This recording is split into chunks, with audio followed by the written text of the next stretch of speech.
All right, so I'm live and you guys are live. How's everybody doing? Doing all right. Logistics to start off a tournament. That's how you know we're some big brain activity going on. I am very excited for Frosty Faustings this weekend. Yeah. I need this trip so badly. I'm so stoked. It's not my favorite. It's not my favorite weekend of the year, but is like a solid number 2.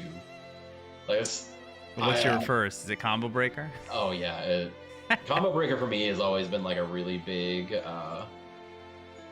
Like it's always been like a big ordeal for me because like before I moved up here to Chicago, like I just drove out. Like I took the 8-hour drive from Tennessee just to come out here and be a part of it, and now it's just like. Oh yeah. Yeah, and now that I'm here, it's just like, oh, that's homecoming. Like, yeah. Every single event that kind of comes through, and everything that's after that is just like, this is all just like the road home. Like last year when I did Frosties, I did Texas Showdown, I did a couple other small events. Like, nice. It's just one of those things that like everything feels like it's coming back here. You should come to New York for crossover. That's what you should do. Yeah, you should that in March. That. So we work with Lunar Phase and we throw. When in March is it, Imp? It is March 24th through 26th. We throw we're throwing like a 2.5-day regional. We're running 6 main games. So we're running Granblue, Strive, both Melties, KOF, and Uni, and we're putting $1,000 pot bonuses in all the main games. And then we have side brackets for Beyblade, Mbon, Exerd, and what's it? Pokemon Stadium. Damn, You're going? Let's go, Dragon. Yeah. About to come back and reclaim the honor that I lost in CEO with that Beyblade bracket. Dude, I looked at some of our brackets, and well, the Uni bracket, it like straight up looks like a major. Like it looks like top 32 of a major. It is wild. We have like EU players, Canada. Clearlamp DM me saying he want to come out, and I'm gonna try and make that happen. So, yes. Yeah, that'd be sick. The Melty bracket too. KOF is starting to shape up really nicely. I'm really very excited for it. I'm really happy that KOF just keeps popping off. Oh yeah, it just makes me happy that game is good. Unfortunately, I've already committed to Slashback, so doing that and crossover in the same month would be yeah.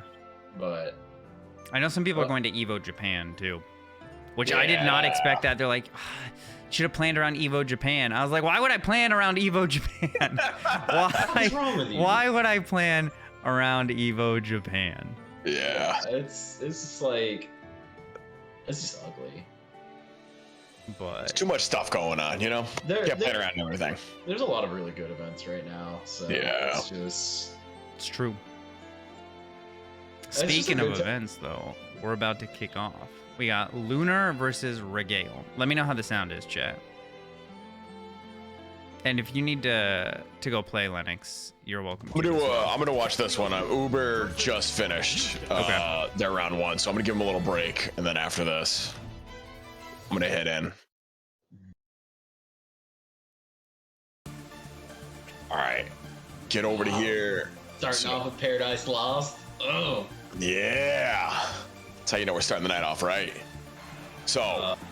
It takes a lot of restraint for me not to just have this as like my only song for like in the lobby and stuff, but. Yeah. You know, I'm one of the big less heavy of this game for sure. Yeah. I'm one of the people. I gotta make sure it's on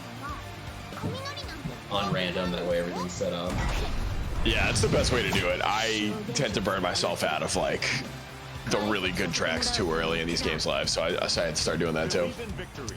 All right, so getting right into it. Lunar versus Regale. Same characters are what we're used to seeing. And I haven't seen these play in a while, so I'm excited to see what they got. I haven't either. I'm actually really curious to see how this matchup looks out because in theory, I can see some things that Eustace has, especially like that 2D that can clear traps and like poke himself out. But like, it's one of those things where you think Tag is like better in the high zoning, but you really want to in like the mid range where for traps and just put a bunch of nonsense on the screen. Yeah. Eustace is devastating in that range. That's the area where like if you get a grenade put on you, just GG's, have a nice night. Yeah, absolutely. Oh, and this is kind of going to be kind of the key right here is let's see what Regale's defense looks like. Because obviously Eustace doesn't have an invincible reversal outside of the universal option, so Yeah. off to okay. That was a swing. Got away with it, but And that's not enough to kill. Oh no! All right. I feel for. Could he have gotten the follow up off that with a, or am I going crazy? It looked tight, but I don't know. I'm not gonna claim to know enough about Eustace to say that either way. You know? I was messing around with him in training mode today and just kind of messing some stuff out, and like it's just like I know we can do some cool stuff off of that, but I can't remember if it's error grounded. Yeah, I couldn't tell you. I do not have the knowledge. I am not Lord Spiral, unfortunately. Lunar are going ahead and like setting a very different pace in round 2, especially after things just kind of went south with that last one. Yeah, and I think if you're Lunar, that's kind of what you need to do is like, oh yeah, take advantage of the fact that there's not a lot of defensive options here and just smother Regale.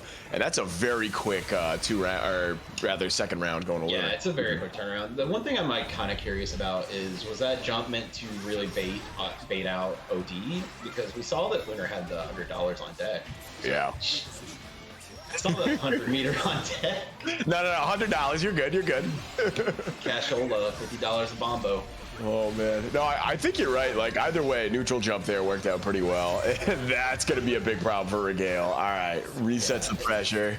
This is one thing that I think is one thing we are noticing from Lunar that I think is really important is just how quick the pitch shift is.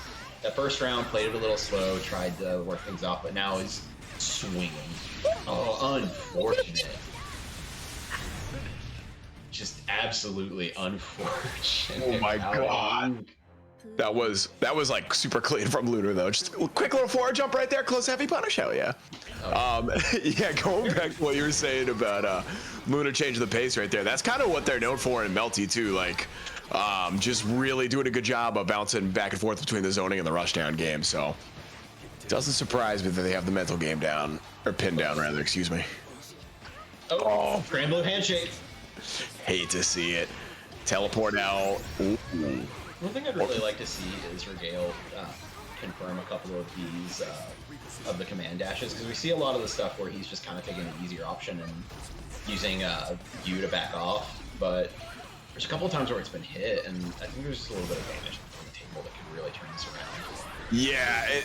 Oh, okay. I saw that and I was like, oh, I was nervous. Danger. I was not sure how that interaction was gonna go, but oh, The X-Grenades off, but gets the charge Flammic and is in there. And then with the blaster, yeah, we'll see. I don't know. I think that's a good point about leaving damage on the table if you're a Gale. Lunar's doing too good of a job like rushing you down to leave anything on the table at this point. Yeah, you really got to maximize the hits. It's really interesting, especially with that, because like Cagliostro gets damage when she puts a bunch of shit on you, and Eustace just gets damage.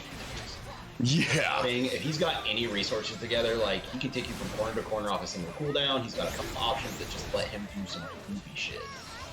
Yeah, this character's got some sauce if you're ready. Oh, there it is. Gets the plus frames. Oh, the match out there is ridiculous. Oh man, Regale. Oh, we almost saw a comeback in that first game. Hit with the cross up. Oh, single button confirmed. This is gonna hurt. Yeah, I think Regale's got a sliver left, but this is a bad. No, that was enough. Oh, Caggers. That was unfortunate. I think one thing that's really hanging Regale right now is just a lot of interactions going sideways and not really getting the damage to take care of that and like make it count. Yeah, absolutely. Yeah, see, just not confirming some of these hits and harder off a trade right there for sure, but seeing some bad confirms on both sides, unfortunately. True. Like, we're seeing bad confirms and bad punishes, unfortunately, because that raw wheel should have just been beat this child to death, please. Yeah, exactly. Lunar's still holding pace here, though. Oh, that's big. Cash out. Here we go. Doesn't get the animation, but sure as hell makes it work. Ooh, yeah, he doesn't. Be really careful right now because any pop, like chip, pop, a lot of options that are on the table to make Regale out, unfortunately. But that was one of the things that I think Regale played their hand a little bit too early with that. Yeah. The confirmation into SSBA was a really good move to kind of even things up. But you have to look at the meter differential, and you have to be willing to understand what resources are going to be important for the rest of the round or anything. Because like Lunar had full bar, could OD, could rush, just multiple defensive and offensive options, and especially starting to put chip, even more chip than Cat already has on there. It's going to be dangerous. Yeah, Overdrive especially was like the big risk there, in my opinion. Regale did not have a lot of health left. Agreed. And one thing, neither did Luna though, so could have worked out. I think there's definitely a couple of differentials in there, and a couple of situations that are also not being capitalized. Like I didn't see either player kind of go for. We saw wake up Overdrive from both players, and I don't think we saw any attempts to bait it or anything other than like a normal. Yeah, just not a lot of options on deck to really like make that out, and I think that's just kind of a like experience. Yeah, playing more. Yeah. We didn't really see rush or backshift or anything either. Yeah, it was weird. Like both of those are playing those characters in kind of a real funky style, so I think it's just something where like time in versus output out is not there. All right, so I gotta bounce go play your match. Second and go blow Uber, but I'll be back. Go for it. Doodles. Crowe. All right, so Synn. I'm sorry, I gotta show a little bit of bias. Crowe is my boy, the Michigan homie. I'm excited to see them entering stuff again. Crowe's been doing a lot of training sessions with me and Callisto, trying to get just kind of back into form. So I'm really excited to see what the fruits of that labor are. I'm very stoked to see Zooey. I feel like we don't see too many Zooeys anymore. We don't, but when we see Apple, it's the sickest shit. Oh! Calls it out. I really like the decision there to go ahead and save the cooldown, especially against in a corner against Zooey.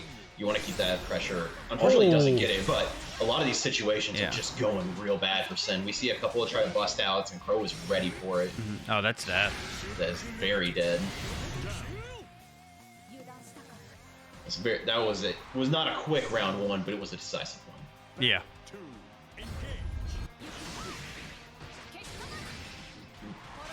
Gets the plus frames into the throw. Lay the dragon, set it up. Oh, I think. Oh, almost had the end there. Ooh. Oh. No punish on the DP. Crowe getting away with murder twice. I think one of the things we're kind of seeing here is I don't think that Synn is particularly nuanced in this matchup. Mm-hmm. It really feels like a lot of the things we're seeing are just kind of, I'm trying to do some Zooey shit, and you're either going to let me do Zooey shit, or you're going to kill me. And it's kind of going back and forth right now. Yeah, tried to bait something out. Maybe the overdrive.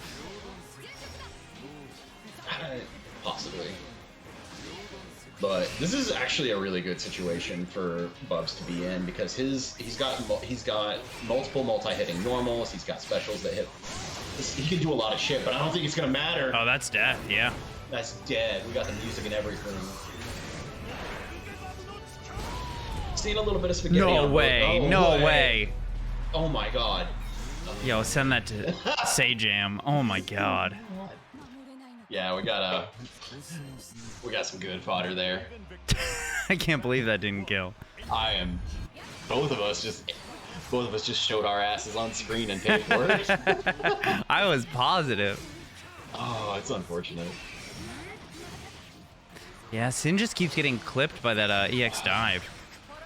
That's one of the things you kind of have to play around with Bubs, especially like when you're doing pressure, when you're looking for specific options. If he has it on deck, and you see him was able to steal the corner from that range? No! Synn just getting safe jammed to death. The command grab, the cheapie. Yo, that's so cheap. Oh, it's so gross. Oh, it gets the meaty. I'd say it's gross. Well. But I use that to great effect at pools and combo breaker. Teleport into the cheapie.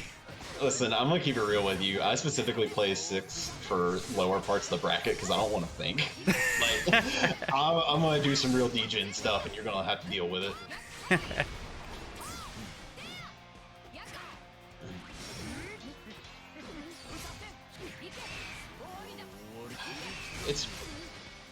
So one thing I do like seeing from Crowe, and especially kind of in regards to how Synn is using Dragon, really good usage of EX Blackfly to control space and to deny some of the Dragon approach options from Synn.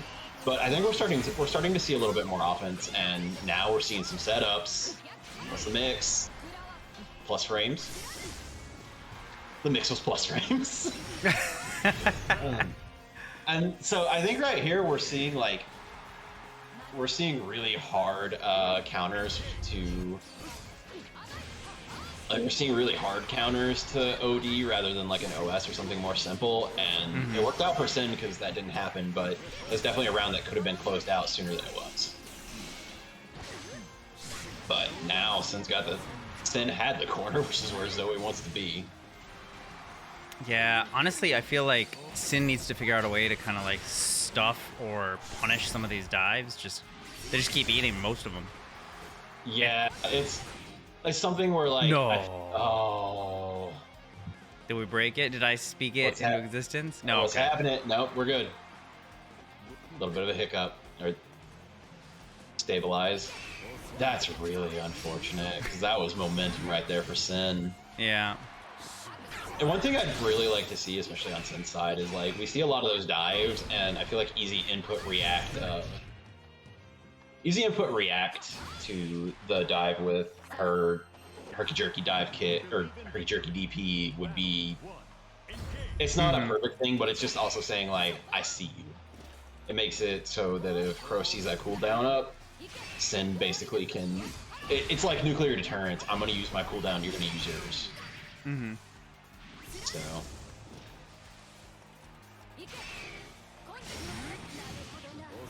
Oh, the double teleport?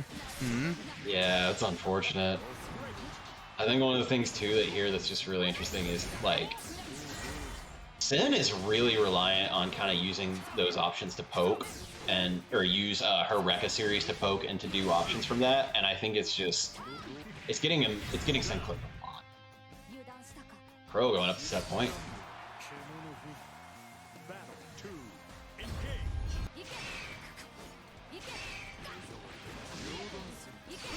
Doesn't go for the dive kick, gets the jump in. Unfortunately, doesn't get what he needs to get the conversion into 2M, but has the corner position, which Bubs does really good in. Ooh.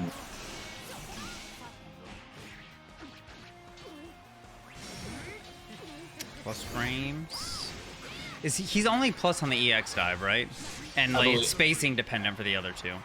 Yeah, it's like any normal dive kick. Okay. Oh, it's gonna hurt. I think that's what, 3K unscaled if he did the real input.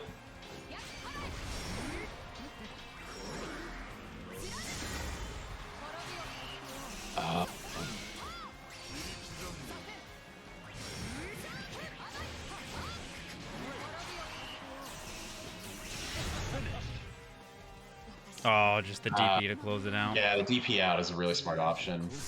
I'm having a little bit of difficulty seeing, like, this is just tessellating really bad on my end. Yeah. Fuck. Let me restart it for you and you tell me if it's better or not. Yeah. I've been having, I don't know what's been wrong with my ISP like the last week. So give me a second. Let me try and restart it and you tell me if it's better. I'm loading now. You look better. Hi. That's much better. I might restart the stream too. Yeah. Yeah, I don't know what's going on with Twitch. It says I'm not dropping any frames, but if people are saying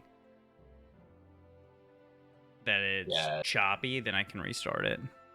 Yeah, it's just unfortunate. Like that's like the old adage, streaming is a blow up. Dude, it's really annoying because I'm definitely being throttled. like 100%. Everything else works fine. Upload to everything else, normal speed, everything. It's literally like Twitch and Discord. Those two have just like the last week. Are we really about to go to Parsec viewing? Parsec commentary. Only making your audio setup 3 times as complicated. Let me, I'm just going to restart the stream. Yeah. Taking a quick breather, everyone.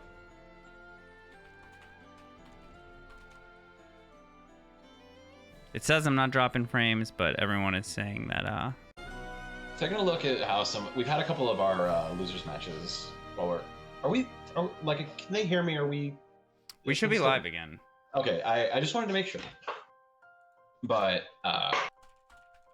taking a look at some of the losers bracket stuff, we got some interesting matches. I think Diamond Dust versus Icarus would be really good. Soul Raba versus Tony. Mm-hmm. And the rest are filling out. I'm really curious to kind of see where some of this stuff goes. Speaking of filling out, I gotta check in on the Matcherino codes. Oh, we got 41 codes left. Hang on, let me do the right thing here. make that a solid 40. Let's go. Yeah, we got a bunch of codes. We have a bunch of stretch goals as well. For those of you who don't already know, if we hit 150, top 4 gets paid out. If we hit 320, top 6, 660, top 8. I know it sounds really far, but we broke 700 the other day. We do this regularly. Yeah, we definitely hit top 6 regularly. And then, yeah, I think I can't remember the last time we haven't hit top 4 for Granblue. Yeah, it's been. But that's one of the things that I think is really positive about this community is just like how much we kind of go back into, like how much we go into it for each other. There's always, you know, the beginner bracket we had over the last weekend was popping, like everything, like it's been joked about. $700. Yeah, it was a really funny amount of money, and like so every now and then it gives us some funny vibes, like when Searchlight won Texas Showdown, and then the winner of beginner bracket made more. But this is how you know the vibes are good. Yep. that's true. That's super funny. It's all about the community crowdfunding, and y'all always come through with that. It's true. Oh goodness! All right, who we got up next? Fawxy. Yes, Fawxy's up next. Fawxy and SenpaiSpyder, and then Umbi and Kaiina. I think I said that right. I think it's the first time SenpaiSpyder has like been spoken aloud, and it's like it's a thing you say in your head, but then when it comes out of your mouth, you're like, oh. It's just like there's some fun with it. Yeah. Absolutely. First time we had him in beginner bracket, I might have been cracked a couple jokes. I don't remember. You would, Cracker. Damn, there it is. I was waiting, dude. I was literally thinking, I'm like, I wonder how long it's gonna be before Seth calls me a cracker. Probably before top 8, and I was right. Yeah, no, top 8. Like top 8 is when like the professionalism comes out. Right now, we're here for the moment. You're so right, though. It is. Oh goodness. Lennox, it's up to us. We gotta stop the mirror chance. Oh my god. Yeah. So for some reason, and you put us on stream, every time me and Senpai meet in anywhere, it always ends up on stream, and I always get my ass beat, bro. It's so bad. Simply win. Damn. Well, when you're right, you're right. Yeah, Prada. We got some work to do, homie. We gotta work it out for us. But before we get into that, we got okay. SenpaiSpyder breaking out the Avatar Belial.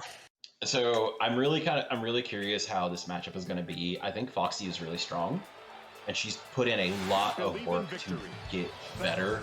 Yeah. But even good players get gimmick checked. Yeah, right. Like it'd be like that. And there's some good able players out there. Ooh, good light confirm though. There we go. There definitely are. We recently had Tat graduate from one of the bigger beginner opens. Yeah. Taff, I was talking to them earlier today, actually. She's got a pretty good path out of pools, too. Like gonna take some work, but that's doable. I mean, none of those... You know, we're talking about it. There's one pool, man. Some of those pools, like, those Prada pools are nasty. Like, ugly pools. That was incredible overdrive from SenpaiSpyder right there. Oh, that was like the you know scare, I know scare. yeah, exactly. Pursuit. Oh no, that should have been it. Overhead, yeah, okay. Doesn't get the DP in, but manages to walk up, get the swag walk, and just immediately cook them. Oh, all right. Little scary, but Fawxy able to clutch it out. Absolutely. And one thing we see is, like, I think, so the way it used to be for Fawxy is there was a lot of, she came out swinging, like, oh yeah. She rolled up, everything got real dangerous, and like, she was a dice roller. But now we see a little bit more of that calmer cadence, the ability to figure situations, which makes it when she dice rolls you even way more scary. Yeah. Yeah, we got, oh no, those didn't count because her controls are messed up. I forgot to say anything. Damn, all right, let's go, SenpaiSpyder. SenpaiSpyder just bringing it back. Yeah, nice little rush confirm there, confirming off that 5M. Tying it up. Oh no! Straight to the corner, why are you jumping? Oh, that's a problem. Able to get the reset on the EX Rekka there too. Man. Yeah, that's dead. Dead. DP? Yeah. Oh, MDP. Too much scaling. Yeah, there it is. There it is. Are you gonna try to chip with a special after 2L, or are you gonna throw? That is a guessing game that SenpaiSpyder was not able to guess right, unfortunately. And it looks like we might be going back to character select. I can't remember who SenpaiSpyder was playing before. I feel like they're one of the Zooeys. It'll be Vera or Ferry, and I think I'm leaning more towards Ferry. Yeah? Oh. No. Oh, this is... We're going down to the muck. You gonna play Degenerate Shoto, I'm gonna play Degenerate Shoto. This is the battle of the white women here, I think. Yeah, we... Alright, you broke the seal on white women, so... now, like, I am unleashed. I knew it was only a matter of time. I'm like, I'll give him a little poke, let's see what happens. Yeah, just got her in the stop sign. Oh, man. I'm kind of swinging for the fences here, finding a bit of success with it. The big thing is...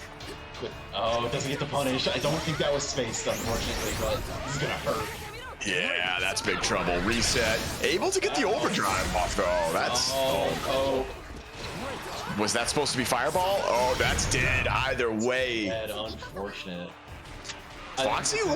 Oh, go ahead. So we talked about a second ago with the A-Bell. Is this going to be a matchup knowledge check? And I think this is, but it's for the wrong character. Yeah, right? Like, we'll see, though. This character, plus unblock Far 5L. Yeah. Both thrusts are changed. You can now easily safely space like thrust to just be a degenerate. Like they turn this character into 8.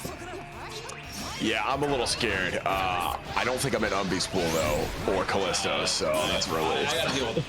Umbi is on the other side of the bracket for me, and like I just gotta make sure not to like get cooked on my way up to the. Like if I make it to the final round, I'm good. I don't have to deal with it. Like that white woman away from me, but you know. Yeah. If I go down, it's gonna get mad. Yeah, that's how all these pools are though. Like, don't go to losers, cause there's killers down there that aren't seeded, by the way. Oh, so a lot of the seeding issues with that did get. Yes. Like, Chicago's own BG Callisto worked with the Frosty team to make sure people got seeded correctly and make those brackets a little bit more stable. Yeah, Neokarsh Wavy is no longer a pools match, thankfully, because that was a little scary. Damn, all right. So send Poppy, bringing it back here.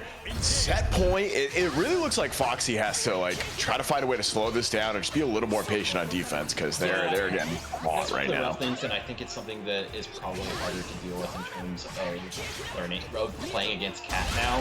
Is normally this character used to be at a lot more slower cadence and a bit more of like a focused tempo, but now she can come out swinging and way more careful because if she gets in on you, it's like you're toast. Step out. She has plus options now with Rush and with Bar L.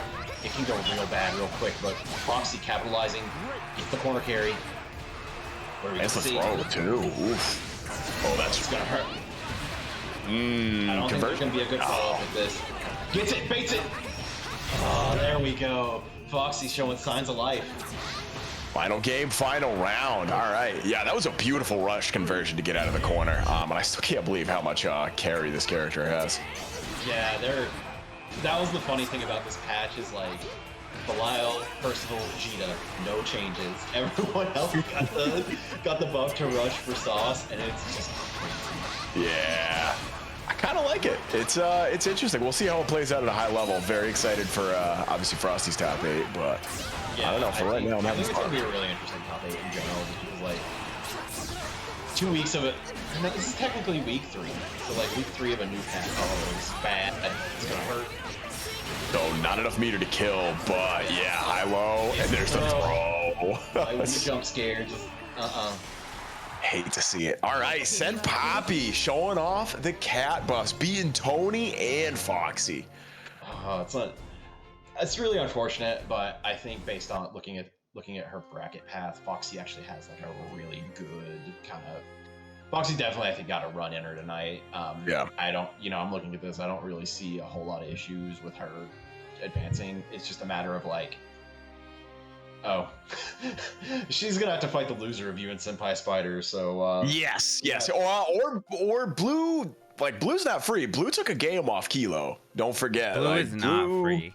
Blue is yeah. not free, but and honestly, I think Eustace is I don't even know if I want to call that a good matchup, but I feel like that matchup is more attainable in this patch at least than some other matchups Cat has. Like you said, she could just space you out at that mid range where Blue can kind of or Eustace, excuse me, can kind of contest you with some of those ranges that she wants to play out. Though.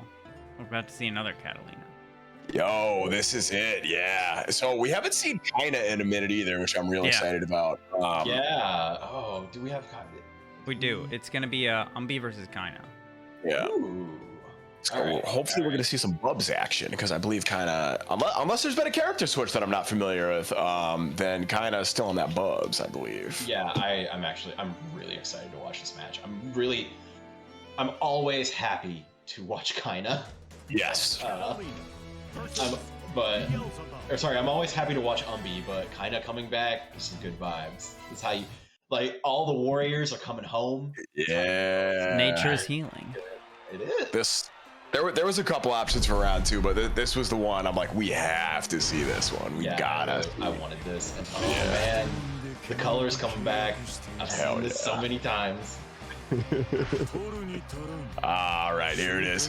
Yeah, Kaiina was like, when they were competing more often, they were making like, if not consistent top 8s, like right on the outside of that. Yeah, Kaiina. Yeah, unfortunately, they are kind of played really well, and like we saw him place in a lot of an LVC events. Like, yeah. Absolutely, though. Unfortunately, Umbi does not get the confirm, but that's a punish too. It is. Put her in the corner. All right, this is where it gets scary right here. Talk about mid-range character. I really like the awareness there, but didn't get the follow-up. Oh, it's bad. It's gonna hurt. Yeah, it's a lot of damage. Oh, no, big drop there. Doesn't confirm the 2L right there either, and Umbi's back. Dive kick to get out of the corner. And there's the overdrive. All right, this is where things could get potentially dicey for Kaiina. Yeah, it's at a. I mean, this was at a stalemate of like the next hit win. Really careful. I really thought Umbi was going to get the conversion, like jumping over the dive kick right there. I almost sneaked out. That would have been so sick. that's one of the things. His dive kick recovers fairly well, especially for the next version. But it's just the hitbox on that thing is kind of ridiculous in terms of how it works. So. All right, good awareness, Umbi. He's spending the EXDP right there, not trying to mess around with these dive kick shenanigans. Calling out the teleport. Okay, good blocks from Kaiina. Absolutely, but getting punished for it. That's one of the things that I think you have to be cognizant of when you fight Umbi. If she doesn't think your meaties are tight, or she thinks you like to wake up Crowe a lot, she's gonna mash. Like, she'll mash. She will mash when you're buff, and then you'll be mad when it works. Yeah, right. Umbi's like, I don't know. That's one of the really scary things about Umbi that she's kind of developed over the past year, is just recognizing those situations of, this doesn't look tight, I'm going to figure out a way to get out. And her patient defense has been legitimately very scary if you're not prepared to deal with that. Yeah, she's used to and willing to wall you out, but now the offensive potential for her is a little bit better. So she doesn't have to rely on like just kind of dashing up in your face and starting and like kind of making the full strike throw. Now she actually has options to like pressure you and push you in the. Yeah, Umbi is like low key one of my underdog picks to make top 8 this weekend. Not gonna lie. I think so. I'm looking at it. I have Umbi in my bracket. And right, you know, she has Accent Star on her side of the bracket, and I think if there's going to be enough, that could go legitimately either way though. Those two are, I don't know. Yeah, like it's one of those things that like I think Accent Star is going to do that. Like, yes, he's not gotten a lot of chance to do anything that is. He's not got a chance to do things that are not really regional for him, and so I think he's going to get a chance to shine at his majors. Umbi swinging. Good lord. Look at this chip damage. This is TK dive kick. Never mind, we're out of the corner. Goes for the throw setup. I think it's a really good adaptation from Kaiina right now, is just being willing to OS against throws, or OS against the throw and mash using setups from Bubs, and he's using it, burning a lot of cooldowns, though has to kind of be careful right now, but Umbi doesn't have OD anymore, so... Worth it, you know? Oh, and Kaiina able to pop it, yeah! Touch game now. That could be game changing. Oh no, but Umbi ready with the DP again! Unfortunate. That's the adjustment. Like, Kaiina was like cooking with that dive kick for a hot second, but Umbi has adjusted in a big way to shutting that down, shutting down any split air approach. It's really important with that too, and it's one of the things that I think is really interesting for this game with just how viable skill button DPs are. You see someone do something funny and you blow it up. Yeah, exactly. You gotta make your opponent respect it a little bit. Oh, gets the confirm. Let's go. All right, not a ton of damage, but still has that good corner position. And if they could, check the teleport coming out of the corner. Gets run up, drive. Goes for the funny guy dashed up OD setup. It's not even a setup. It's just like It's just overdriving in your face. Yeah. And it's working out. It's part of the mind game. Like, kind of starting to respect the walk-up buttons from Umbi. So, like, that's a natural progression. It's not a matter of respecting. It's being forced to. And especially with this point, Umbi gets the right. Oh, it's dangerous. Timer's about to bleed out. I don't think we've gotten a good SBA there, but yeah, it would have been tight. All right, goes for it. Baited. Super jump dead. So clean. That was an unfortunate drop for Kaiina. Yeah. Had the auto combo, SSBA would have connected. Just unfortunate. And sometimes it'd be like that, but that's the difference of these brackets. Is your opponent ready to get their punish on? Oh, I'm up. All right. You are up. Oh no! But before you head up, do you wanna do our Matcherino shout out? Oh my God! You know I always like to do a Matcherino shout out. Let me bring that up for myself. Where are we at with this Matcherino? 23 codes left. All right, so we're making progress. We're more than halfway done, and I'm seeing. Oh, look at this! Look at this! We're almost at 100 people in the chat already. Let's go! So hop in there, claim your codes, post it on your Twitters, your Facebooks, your Snapchats, whatever you got going on. Get those in there, because I don't want to have to show for this all night. I'm gonna be real with you. We're gonna. Like, I need you all to like. We've got a major on Friday, so I need you guys to kind of give us a little something to work with. Like, show us you care. Like, I really just want to see. I want to see you. I want to see your passion. Listen, Granblue holds the record right now for most consecutive brackets where we've made top 4 payout. So I would really like to keep that record just growing if possible. My goal for this year is to hit top 4 payout in every bracket. And we're actually really, really close. I think we've only missed 1 so far out of like the 20 brackets we've run already. Which is kind of wild to think we've run like around 20 brackets. That's actually insane. But yeah, we got a bunch of codes. We got the Jawa sponsor quests, which just throw tons of money into the pots. Surveys real quick, 50 free cents. Join the Discord, 30 cents. There's a second page, and it'll have another quest for 50 cents. And Lennox, thank you for the 20. Let's go. Yeah, no problem, no problem. Hang on, Like you said, it's that. It's that time. I got a Little Seth action coming in here on the donation game. Okay, little Seth action is not happening for a while. Like I'm still on that like post-divorce arc, but touche. All right. But like, no, it's all right. Are you on the setup, Lennox? I'm here. I'm ready. Let's get in it. Godspeed. Wish me luck. Commentate your own match? No, if it wasn't SenpaiSpyder, I'd consider it. But hey, I've done that enough, and it just turns into me yelling really loud when I get hit. So I'm gonna spare y'all that this time. I'll be back. Oh, it's unfortunate. That was a big jump. That was a big jump. Wait, whoa. That was a huge jump. Seth, thank you for the 50. Don't say that out loud. I got you. No, I didn't do this for anything. All right, I'm actually really curious to see how Lennox deals with this. He says I always put him on stream against SenpaiSpyder, but that's a bull-faced lie. I don't really see him play Senpai that much. I mean, I'm gonna keep it real with you. Sometimes these things just happen. There was like a solid 2 months of Chicago locals for me and Cagliostro. Yeah. And I watched him hit random on the ground. Like, I legitimately did. And he and I played, like 4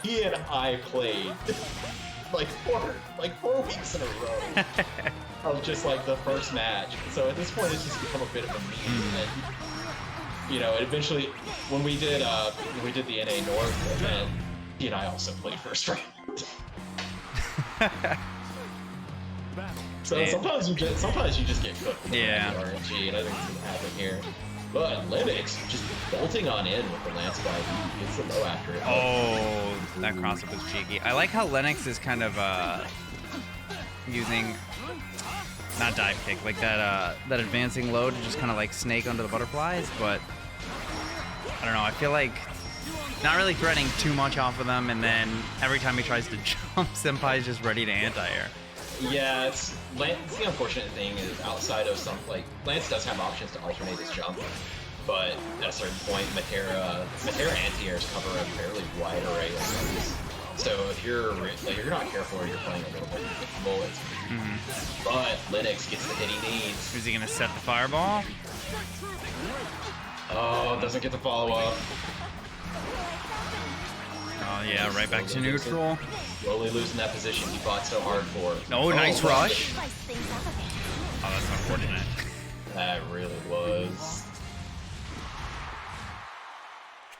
Yo, this dude's ridiculous. Do you see that? I thought I had that set up. You have another game to play.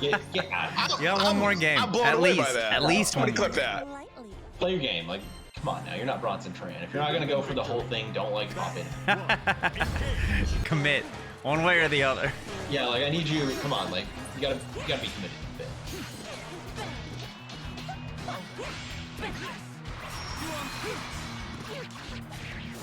So we're seeing a little bit of a different time from this, which I think is really good. Managing to snake his way in a little bit better, but I do like some of these pressure sequences, like the fakest real pressure of all time. Willing to kind of ghost his way in, and I'm vibing. Oh, gets the overhead. No follow-up off of it, unfortunately. Oh, from downtown. Went for the setup. I think personally I probably would have gone for the corner carry on that, but I no. Stare down. What's happening? I really. Oh my god. You know what? I'm all for that. It works, it works. That was so mean, man. It's so unfortunate. Everyone's been there once before. The same sequence just keeps looping. You're like, let me try this button. And then you're wrong. Yeah. So I'm waiting to see the turn plays out. But Senpai's starting to run out of cooldowns. There it is. It's the cross up. Unfortunately, Senpai busts out. The man of 8 million ways to not block. Yeah. Senpai is very good. I'm not saying his defense is bad. Nope. He would just rather do things that aren't blocking. Yes.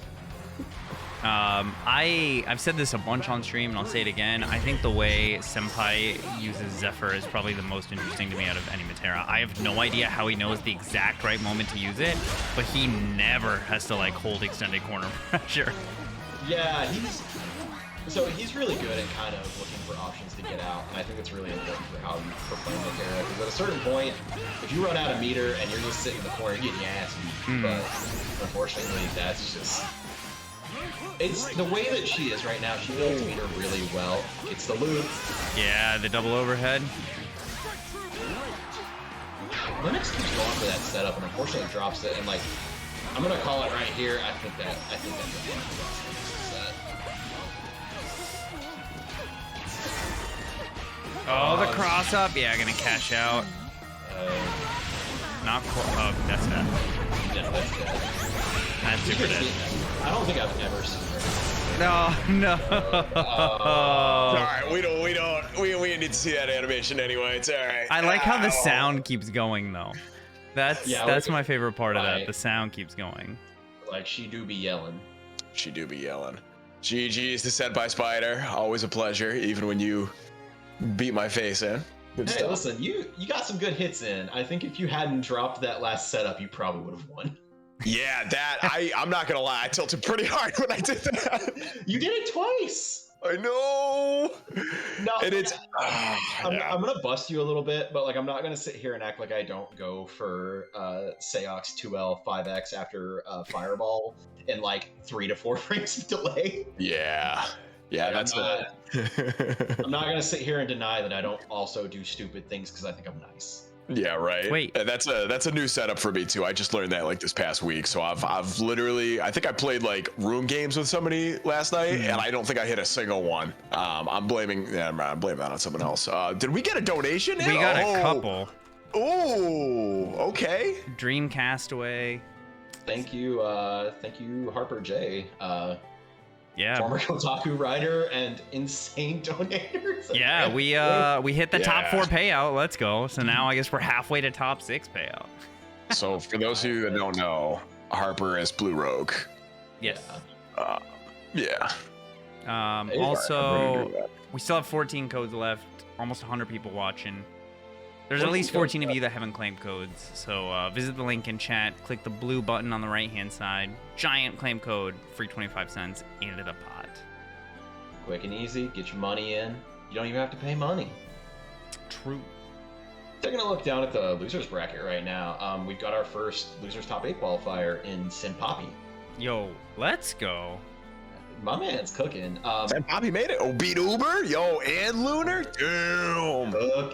Cooking. Oh, they're gonna play the winner of Umbi and Icarus. I'm not sure who's gonna take that.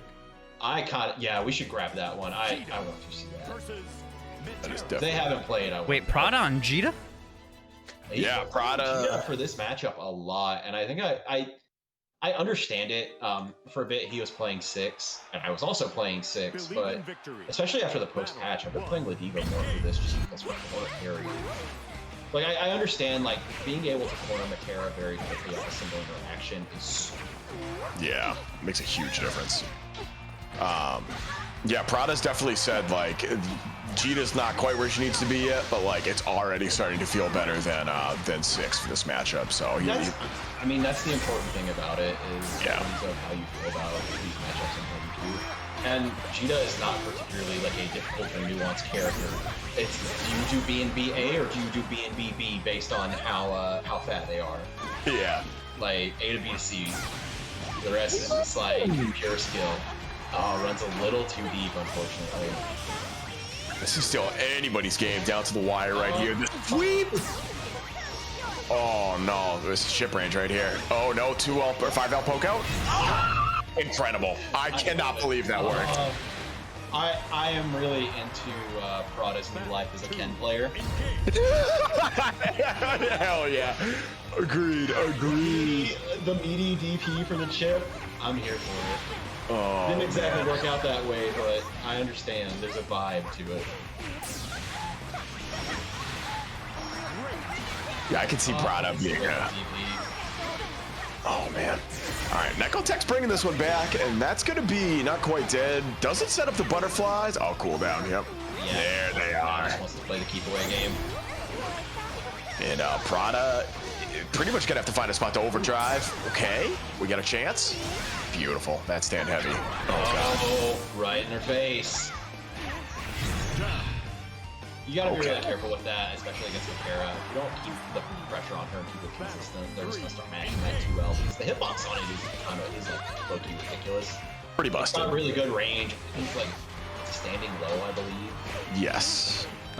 Ridiculous hurtbox on it. It's crazy. Doesn't get the far L. But we see it just start hitting that button. Oh, Prada gambled on the roll right there. Oh, and again on the DP. All right. Yeah, Hop gets absolutely annihilated by that rush. Sweep to knockdown, and Nekotech is out. No, not quite. 2H. Just stuff. I would have liked to have seen a DP there. That was really a perfect opportunity to just put beats in fast and get it done, but Prada has to really work his way in and be careful now because without the resources and everything on deck, it's going to be hard to get in on her. And that meter is going to be needed to...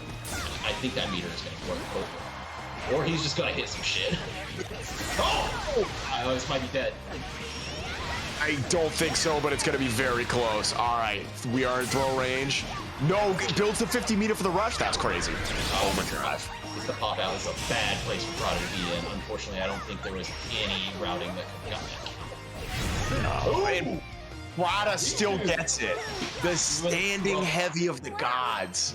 Welcome to the Granblue zone. Do not do something dumb. Yeah, wow. That's crazy. And Prada missed like a couple of those whiff punishes too, but finally just landed one. Yeah, I mean, if I see you raw sway in my face, I'm gonna punish you too. Yeah, hell yeah.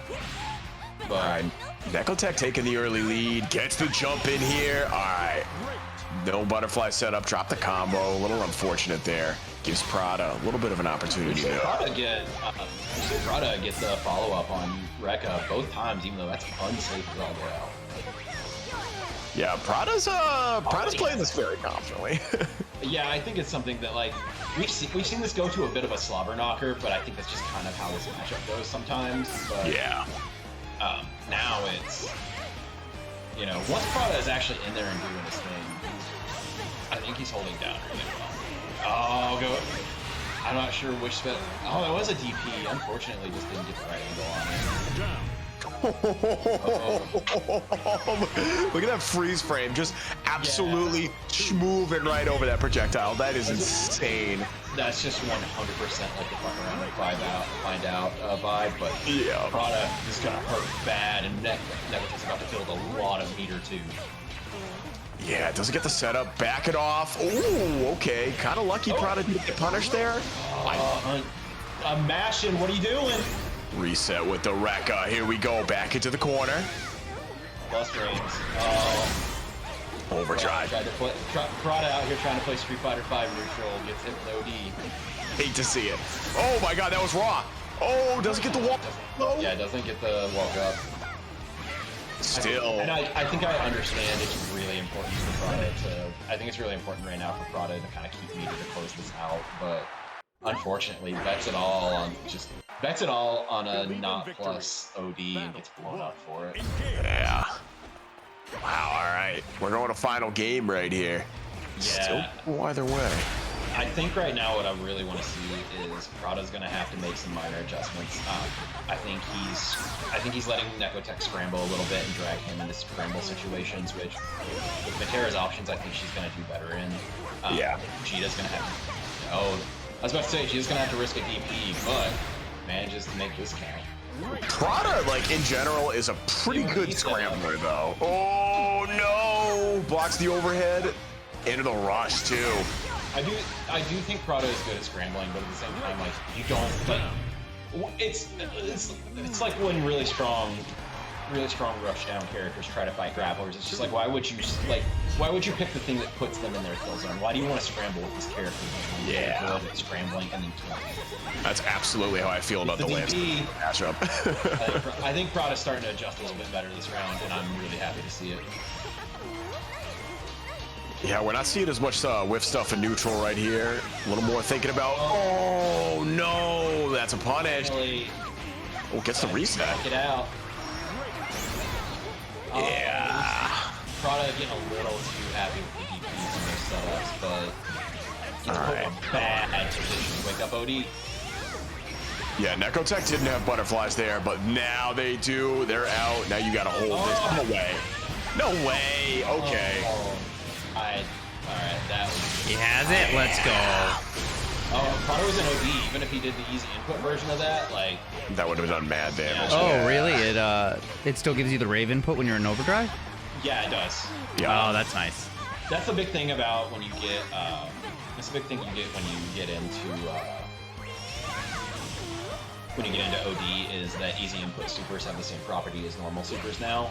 So it's really important when you use that, like, it makes that option so much scarier. Yeah, absolutely. Like, just speaking from a personal experience, having, like, a 0 frame, 5,000 damage SPD off easy input is so, like, it's so nice. Yeah. And I get Oki after, so that's one of the big things. I think the damage loss on some of the supers isn't the worst thing about it. It's more so just like, you know, the Oki loss on supers is so important because you lose what might be a 2% situation. Oh, Prada went from like amazing to just fumbling the bag right there. Oh my god. So we called Prada earlier was like Ken player appreciative. Now it is Ken player derogatory. Yeah, absolutely. That was like smashing. Dead. There it is. All right, Prada. Clutch it out. So the funniest part about that is Prada's prevented the mirror match in winner side top 8, but now they have to play the other Metera in bracket. Unfortunate. Just absolutely not the place you want to be in. And I'm honestly really surprised we didn't see like any type of bust out action from Nekotech. But in that instance, just gets hit. Mm-hmm. All right, I'm gonna go face off against Fawxy for top 8. Yeah. I will be back. Potentially, if Nekotech wins and you win Lennox, you and Prada could just be swapping Meteras. Crazy. Oh, we really? Oh god. Oh no. Okay, so hate to see it. Are we gonna pull one of the lower bracket matches, or are we? No, I think they're already playing. So unfortunate. Yeah. So we're just gonna go into top 8. We're gonna start with the bottom one. We're gonna start with Kilo versus SlashGG, and then SenpaiSpyder versus Prada. I'm actually really excited to see this. I'm curious if SlashGG is gonna play Ferry or if he's gonna play Belial. If it were me, I really don't think he should play. I don't think he should play Ferry in this matchup. Oh, over Gran? I've seen Gran. I know Kilo said that Gran is not as good this patch, or he was not happy with the changes to Gran. So I talked to Kilo a little bit about it, and like the big thing is like he feels like this game lost a lot of its neutral with some of the changes. Okay. I've been talking to Jerry too, and Jerry's like, "Yo, Gran has a soul again." So it's just like, like there's a lot of mixed signals, but like I think the way that Kilo plays Gran, doesn't necessarily benefit as much from some of the changes. So that's true. That's true. Kilo's very good about setting up explosive situations in the inverter. So it's just a matter of where this is going to go and what we're going to see. But even then, Kilo has run gauntlet sets with Belial from the Midwest, and it's just one of those things where like I wouldn't do it. Yeah, I really wouldn't do it. Yeah. You're gonna try to poke and get a far L to the face and die. I'm very curious to see who we're gonna see both of them play. Kilo, I'm expecting the Gran, but /GG's. Yeah, it's gonna be interesting. Couple options. So I'm just gonna go ahead and get this out front. I'm gonna be nice to /GG, even if I think Ferry doesn't deserve rights and should be nerfed to bottom one. Dude, we never see fairies. I never see fairies. The only time I see fairies is at like offlines. Yeah. Online, there's no fairies to be seen. It's a drought. We saw Zom's fairy, but like there wasn't really he wasn't really mixing. Yeah. It is. Also, Vera, I'm having a great day. It's nice to see you here. Thank you for showing up. Believe in victory. Sorry, my boy. It's my boy, my special boy. Kilo, sorry. Speaking of special boys, Kilo just swinging. Punish on the DP. See, okay. Alright, I'm here for this. We've seen like 2 Oh, wait, this is gonna be massive. Oh, this is gonna hurt. Look at the damage. Just chunking. Oh god, do not do jumps up against Gran before he wants to hurt you. Oh, nice rush. Very good rush. But this is the place that Gran wants to be in. It's the corner control and do the funny guy stuff. Oh, dead. Yeah, super Shake dead. my hand. Oh my god. I saw that air to air and I was just like, get it out. Go to the next round. Sorry, buddy. Oh, Slash trying to set up the funny setups. Yeah, gonna push him into GG. Yeah, the instant overhead. Let's go. You didn't think he'd do it twice in a row, and he did it twice in a row. Oh my god, boot just bullying in. Oh my god. New Gran is so funny. Yeah, punish on the EX boot. Really good reflexes from Kilo, unfortunately just slightly mistimes it. That's one of the things that you saw in advice against early Metera was like, just do an EX, just do like a forward moving EX move against Chi-Chi's throwing. I'm like, my brother in Christ, are you out of your mind? Like, I'm not trying to get killed here. Oh my god. Oh, it's dead. Massive punish. Are you dead? It's not dead. No. Bad. Ooh. Look at that red bar. All the pasta sauce just everywhere. Straight into the low. Yeah, put him in the strike throw. I'm so glad. I'm so glad that they gave Gran some soul back. Even if it's not how Kilo wants to play, like, this character is so much fun to watch.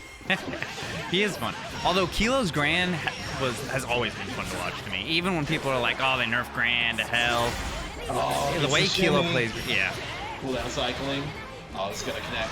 Oh, unfortunate. I think that was supposed to be a follow-up. Brother. Keo, let them play. Please, sir, can I play the video game? Hell no. Hell no.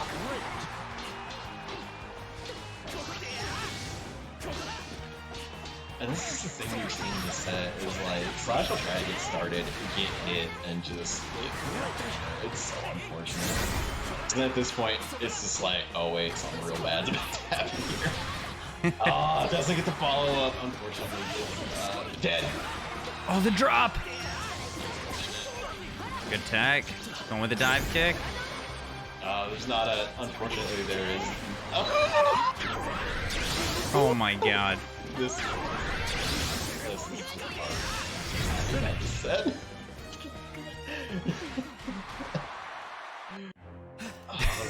That was just spaghetti at the end. Oh my god, I can't believe the second hit of that DP dropped. I know, it's unfortunate, but he just mashed OD when it was coming down. Just some Chad moves. Absolutely just on one. I love it. My boy Kilo. It's just something like... So the first local that we played that Kilo was at, Is Kilo Chicago? He used to be. He now, I think, lives in... I think he's a Texas boy now, but... Okay. Like, during the first part of the pandemic, it was a lot... Like, during the first part of the pandemic, it was a lot of, like, he played in the Midwest Series, SSSO. And I saw Kilo do... the first time I saw Kilo, he did a DP. I messed up the punish. He DP'd me again. I was like, oh, I know what this is. Yeah. I've seen this before. Damn. So we're gonna have Metera versus, I'm assuming, Djeeta again from Prada. Yeah, I think Prada's pretty confident in the Djeeta pick in this one. It's something that we've seen him go to every single time, and I'm curious to see how it turns out. But believe in victory. So we saw Prada kind of get dragged into the muck against Nekotech. I'm wondering if he's willing to be a little. I'm curious what the adaptations here are, because I think if you let if SenpaiSpyder drags you down in the muck, you get put in the corner against But so one thing that I think that is really important about this matchup, and honestly one of the things that makes Six really strong, at least in terms of like on paper for this matchup, is like wall speed against Because even when she's just throwing stuff at you, it's goes for the air throw. Oh, counter hit. This is gonna be massive.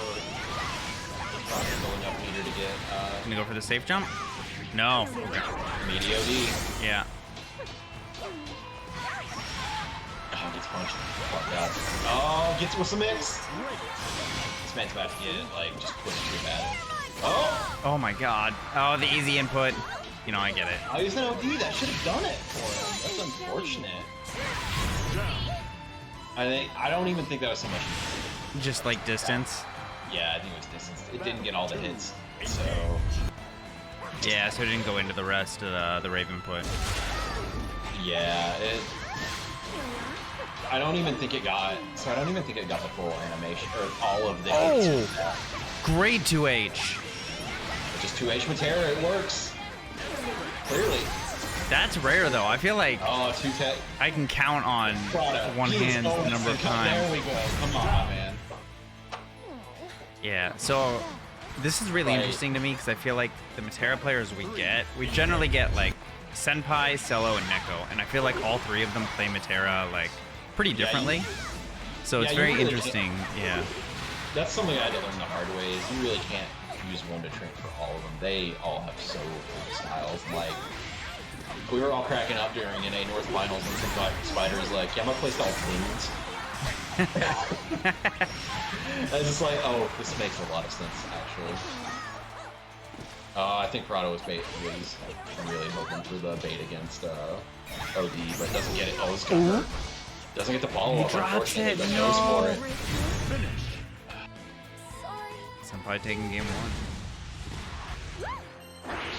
Yeah, it was that's some unfortunate situations for Prada. I think, like, personally, I would have taken a bit of a round for that one, or a bit of time for that one, because that was a set that just some shit went real wrong real quick, and those are the kind of sets you really have to be willing to just kind of take a do-over for them, take a minute to clear ahead, get back to it. But I think now we're seeing it. Prada's being a little bit too aggressive, trying to get in that space, and then Senpai's. That's one thing I think that Senpai does really well is when something goes wrong, and it usually will because you're fighting Metera, and Metera builds meter very quickly, and she can do a bunch of fun stuff. Like, it's really easy to just get frustrated and start swinging, and that's what they want. Yeah, once you're in that mode where you're just swinging, it's not great, especially against somebody like Senpai who is gonna hit you with the optimal punish for just like swinging. You know, like, oh no, dropped. I think the 2H didn't come out. Yeah, I think a lot of the things we're seeing right now is just like that again. That last game was real. Oh, safe jump. But yeah, that last game went real bad, real quick, and now Prada has just chosen to swing defenses.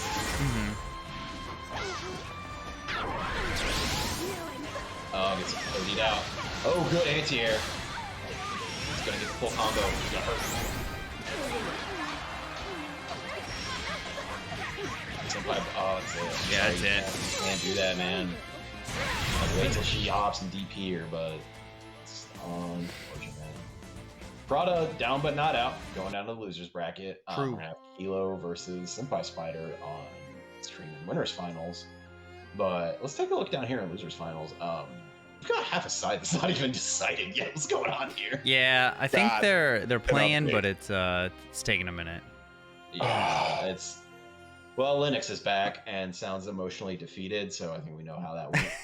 Oh yeah, I did win, but I'm still emotionally defeated. Oh, then Oh, right on, Yeah. man.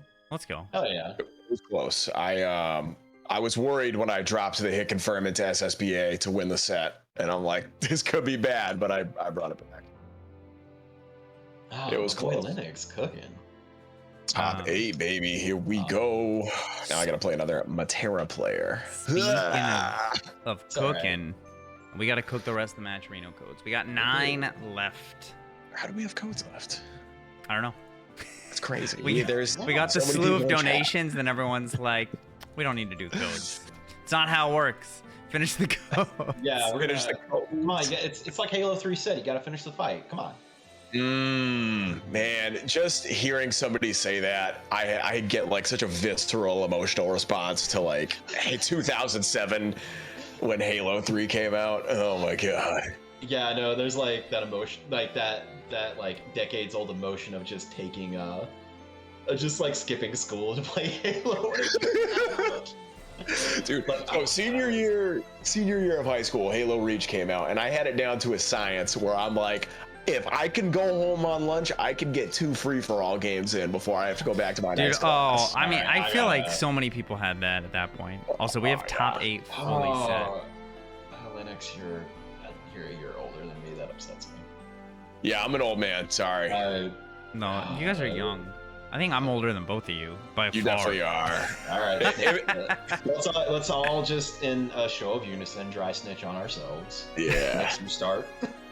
I'll be I'm joining your 30 club in like 2 months, so 3 months, something like that. I don't know. Oh, I'm older than you. Shit. Yeah. I turned 30 in December. Well, you guys are babies. Oh. You guys are all babies. Oh man, I didn't realize I was in the old man room tonight. Let's go. Okay. Unfortunate. Oh man, I'm the zoomer of the group. That's You are the crazy. zoomer. No. Even at like 29, you do not get to call yourself a zoomer by any No, metric. I really I don't don't. care of the group. I don't care of anything. Like, sorry, brother. You're right. Yeah, you're right. That's all I can say to that. You got that elderly stank on you. Yeah, that's how it be. That's how it be. You do that way. All right, so we're gonna see some more of this Abel here, and I'm real excited because This character got kind of cracked. yeah, Like the moment I saw like that route where he has negative meter gain off rush, I was like, oh.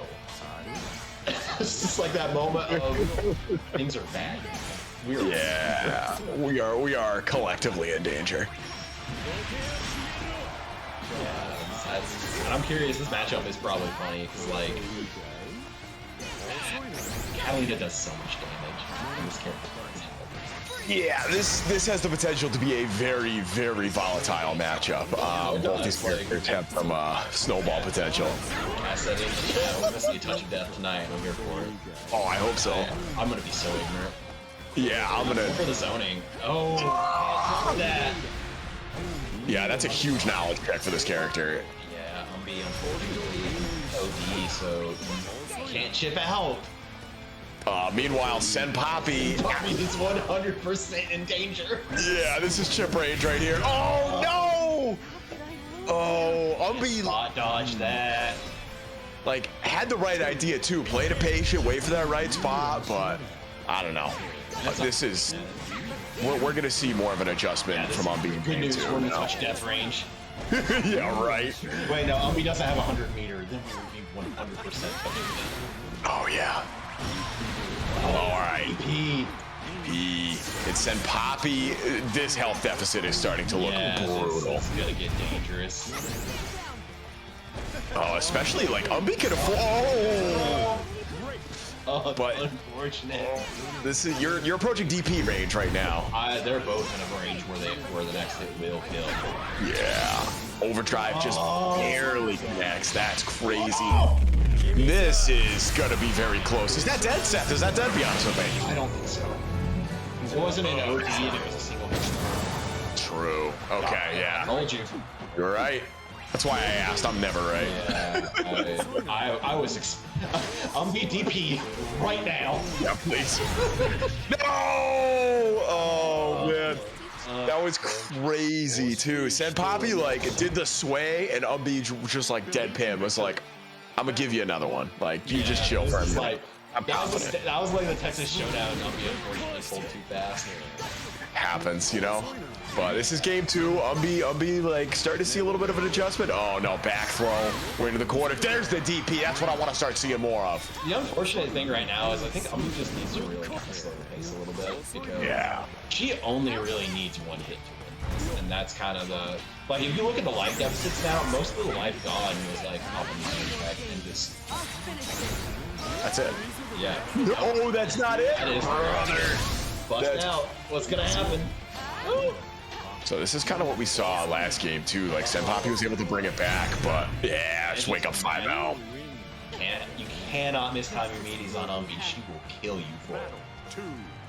Yeah, absolutely. Ooh, going right through. Yeah, that's what I want to see. That's that 2.85 buff, baby. Just let Hell it rip. yeah. All right, and Umbi's able to. Oh, that's. I'm wondering if that was a call out or it's misinput. I think that was a misinput. That was most likely supposed to be fireball. I think you're right. Umbi. Yeah, now they're gonna find a way to get out of this corner. EXDP, that is one way to do it. Damn, I thought they changed that the input buffer to stop that from happening. Go light wall useful? Question mark again.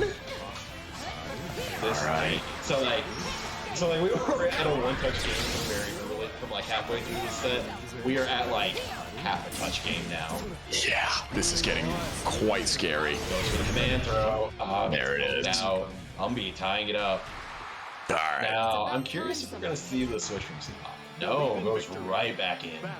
So this is where Umbi kind of like I think unintentionally tricked people. Like their adjustment game is so. Finally, Umbi's unlocked the secret. Yeah. 10 player. Hell yeah.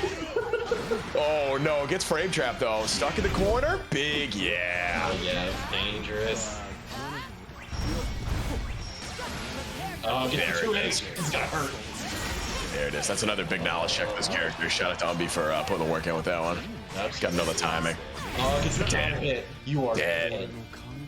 Oh man. So yeah, Umbi's like obviously has a really strong adjustment game, and it almost like can fool her opponents sometimes. You know what I mean? Like because they have a strong game 1, and instead of like trying to make an adjustment, because they're like, oh no, I got game 1, I keep going, I can power through. When Umbi's already made several adjustments. So. Oh my gosh, the range on that card is just so ridiculous. Or that post is just so fun. Yeah, it's pretty wacky. Oh, Umbi's in her win position. Yup. One touch. No. Unfortunate. Dude, SenpaiSpyder is What is going on here, my friend? cooking. SenpaiSpyder's cooking right now. Last game, last round. Oh, all right. Loser side top 8 proving to be exciting right off the bat. Oh yeah, the moment I saw this match from earlier, I was like, oh yeah, It's gonna slap. look at all that butter gone.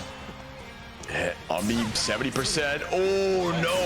Oh no! We told you earlier, you can't mix up your beanies. Are you kidding me? That killed? Yeah. He had like a quarter of his life bar. It's Katalina. What'd you think was gonna happen? I emotionally wasn't ready for that. That was wild. You're like, in hindsight, you're so right. I've been on the receiving end of this more times than I can count. I know when I'm getting killed by Katalina. That's fair. That's fair.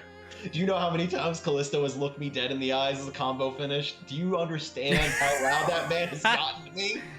I have gotten only a taste of it, and I usually get it like the online anti-Lancelot range. rage. So I've eaten my fair share of wake up to you into SSPA before. You know, Speaking Yeah, of I'm Lancelot, like, we're gonna I've see got. Lance on stream. was that me? It is you. You Am versus I the Nekotech. Lancelot on stream? Go, All right. go forth, my son. The All Metera right, Seth gauntlet. called me out for being a bitch last time, so I'm staying out for top 8. No, you're in top 8. Go play. Like, Oh, all right. play. Go You can do fine. it. Yeah, go. All right, I'll be Yeah, back. I'm on it. All right. Now that motherfucker's gone. So we saw this earlier, and Lennox was just a couple of minor decisions away from the first game off SenpaiSpyder, and I think his style might be a little bit more effective here because Nekotech will down back a lot when she's not sure of something, and I think if she does this, Lennox is just but that implies that Lance gets him. Like we've seen both of them show that they can zone really well, so it's gonna be interesting. Round start to you, let's go. Mashing out of it. This is what I was talking about. Lennox has to be really careful to pick his battles and getting in. Like trying to brute force like that's just gonna get mashed on.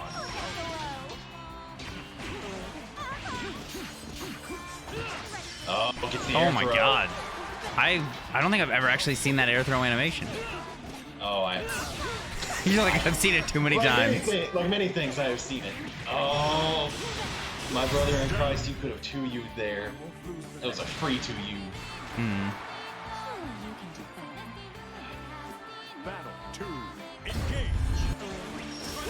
Oh, goes for the turbulent. Or not? No, it's blade impulse. My bad. This is what you get. This is what you get. Yeah, Like- Nekotech's anti-airs are just too on point. I don't think I've seen Lennox really get like a successful jump in once. Yeah, and like we either see that or we see. Nope. Oh, what's going on? No. Oh no. Don't do it. Don't do it. Oh, that's unfortunate. What's happening? Yeah, Seth. Oh, that's unfortunate. But I think Lennox just, Lennox dead. yeah, just completely died. I don't know if he got booted or if the game crashed. Yeah, it's some shit just went real bad, real quick. We don't even hear him, or he's still on this call. So I think he's muted. Yeah, yeah. Yeah, that was me. I am stuck in a very empty room right now. Apologies. I can't believe we put you into purgatory. Oh no, I'm gonna have to restart my game. I'm so sorry. Give me a moment. It happens. Yeah, it was like it just said disconnected at first, so I'm like, oh, all right, somebody dropped, whatever.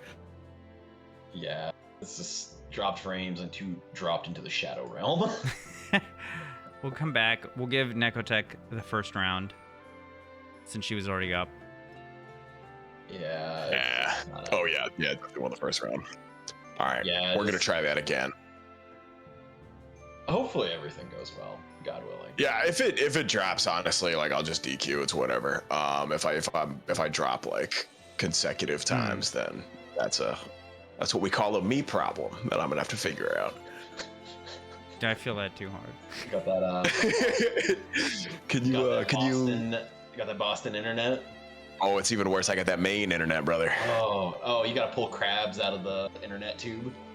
Yeah. There's crabs. It's the it's the meth actually that gets in here worse. Yeah. People, okay. Whoa. Telling me all these places have meth. I'm from Tennessee. That's where meth is from. That's Is fair. it really? Is Tennessee the? Yeah. Wait, we have That's 5 wild. codes left and 125 people watching. That's ridiculous. Oh, why am I trying to join up the room? I'm so 4. dumb. Are you able to join Lennox? I reflexively went for NY1 and thankfully stopped myself before I hit the connect button, but muscle memory. Yeah. Almost got me there. The first offline I ran that had uni, all the uni players by default went to net play instead of going to like Clear Lamp did versus. that in losers finals of Combo Breaker 2019, and that was my favorite thing. I'm not gonna lie, that's so relatable because Yeah.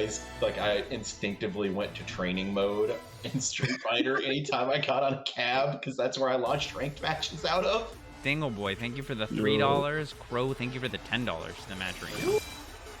It's getting spicy tonight, guys. Believe in victory. Battle. All right, let's go ahead. Let's get this round out of the way. Yeah. Let's see, smash it out. The nice thing about Granblue is that you kinda don't have to worry, like if there's a disconnect or something, you don't have to worry about the resources. Yeah. Since they just kind of like reset. The resource resets. Yeah. Like, for this specific thing. Yeah. But, I mean, here we are. 2, engage. Lennox is going in.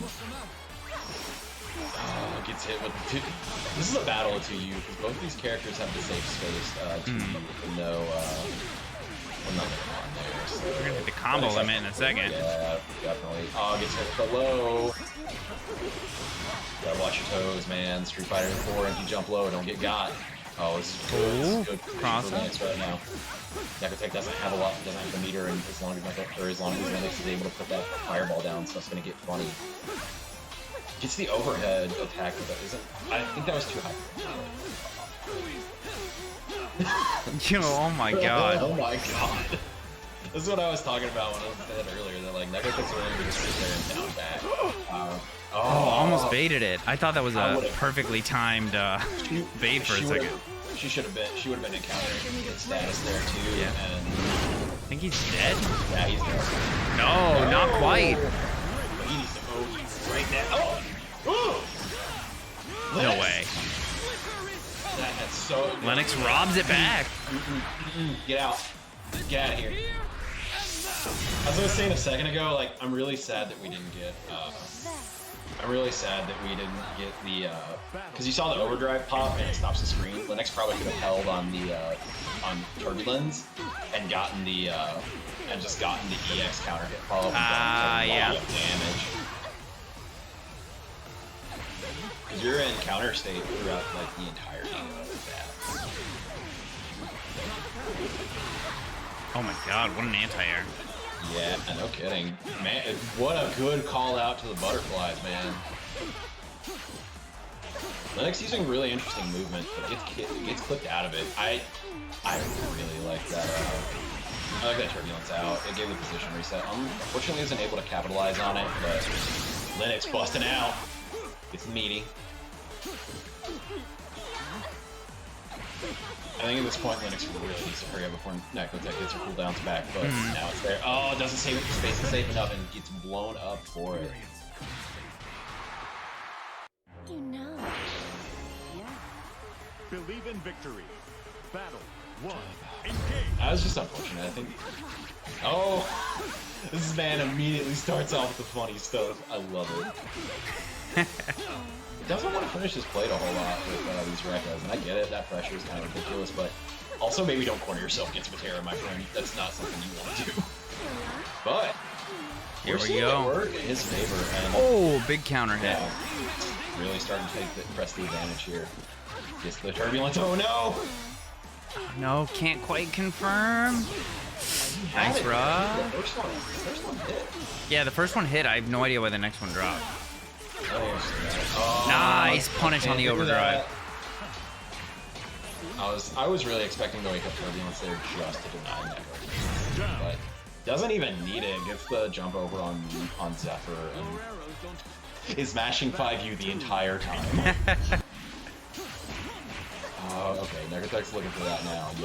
You have to be really smart about how you're using it, and we've seen it. Lennox is willing to really just kind of put Nekotech in like pressure monster and like just lock her down, and I think it's been working really well so far. He's just like made her block nonstop, but goes for the funny stuff and gets hit out of it. That's one of the things I can imagine that like Lance. Oh, this is gonna be bad. Put it down with the mix. Oh, blocks the overheads. Nice air throw. Nice air throw. Give him a little. Oh, this is a bad place for Nekotech to be in right now. Yeah. Okay. A 5M though. Connecting. Wow. Okay. Actually manages to avoid the butterfly explosion. Yeah, I think. I want to say Lennox right there delayed the DP hit just to kind of delayed the DP hit a little bit to or not the DP, the Rekka hit to try to chip out, and Nekotech just mashed it out. It took all my effort. Believe in victory. Battle. Oh boy. Engage. So 1-1. I'm curious. Oh, Nekotech immediately shifting the pace. I think this is actually a really good decision because we saw what happened. Lennox immediately was allowed to get started and just. Yeah, no, I agree with it. I think honestly, Nekotech needs that first hit, carry Lance to the corner, and then just mix him to death. I think Metera's mix is toxic in the corner. It really is, and that's the thing about Metera too. Is just like that character can snowball you really hard, or you can just you can have a bad interaction at the start of the round, and then just guess low, high, or die. But bust out. I'm curious to see what Lennox does now, because now Nekotech doesn't have meter to hide behind, so if he can work his way into the correct hit, he can probably start some decent pressure. But I say that, and she's already got some back. Yo, has Nekotech been playing Guilty Gear recently? Let's go. He's air throwing. Yeah, they've been on point. Not quite it, but that's it. Yeah. Damn. Unfortunate. Was that a double perfect? That was. Unfortunate. So. Woo! That was man, do you think I pressed too many times on wake up in defense? I don't even think that. I really think that, like, in that instance, your opponent did a pace shift and you just weren't ready for it. Which, yeah, like, it happens. That's something that just kind of you have to be used to and be willing to kind of slow it down. But now we're going to Losers quarters. Losers quarters. Yeah. Now this is gonna be a good one. Stacked. Yep. SlashGG versus Nekotech and Prada versus Umbi. This is gonna be fun. Yeah, I am. I'm very excited to see this. I think this is gonna be so good, dude. I'm excited to see some of these in person this weekend too. Heads up for all the Granbluers in chat that are going to Frosties. I'm bringing like kind of like a mobile like camera setup to go around and record and stream some pools matches. So if you guys see any like pools matches that you want recorded, feel free to either like at me in Discord or on Twitter or whatever, and I'll do my best to record it or stream it. I'm gonna do a bunch of that for Uni. I wanted to make the same offer for Granblue as well. The only time I'll probably be unavailable is +R because I'm gonna be streaming Gravy's run, the Gravy Jones. Gotcha.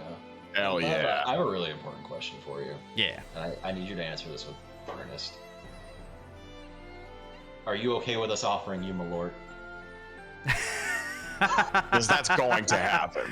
I want to know in advance. That way, we are not being disrespectful. Yes, I'm okay. I'm okay with you making me an offer. All right.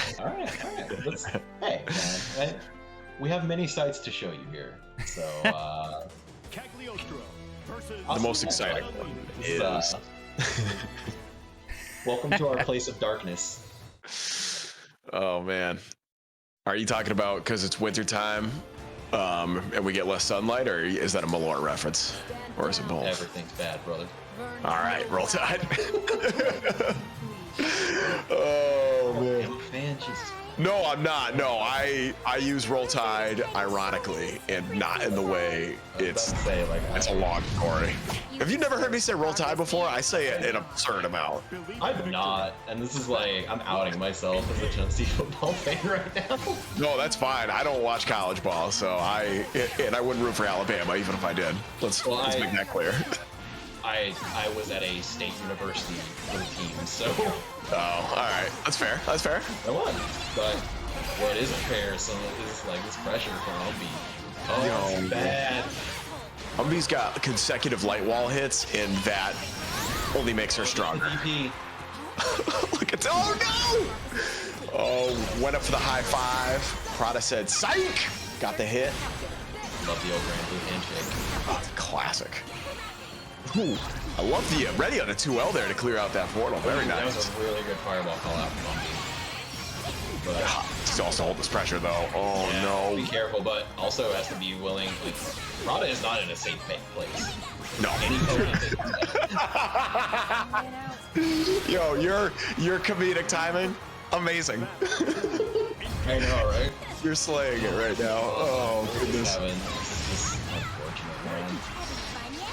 But, Oh man. Prada, this is the thing that Prada is really dangerous at, and I think is like really important too. Is like there's that area called there is the Prada zone, and once you get put in it, you don't want to be there. Yeah, that's. I think I saw it. That's our last match Reno code used. Oh hell yeah! All right, let's get it. Ooh. I can't still with you anymore. You saw that? Yeah. Hey, I am not actually. No, fuck the Cowboys first of all. Call me off that Cowboys. Well, okay, we've got to get back to this. Like, Yeah, this is insane. I gotta stop looking at the chat. This is a good match. So one of the things that I didn't know was possible, if Katalina 2Ls your wake up and then immediately hits far M, that kind of OS's back shift, and that is crazy. Yeah, Very good.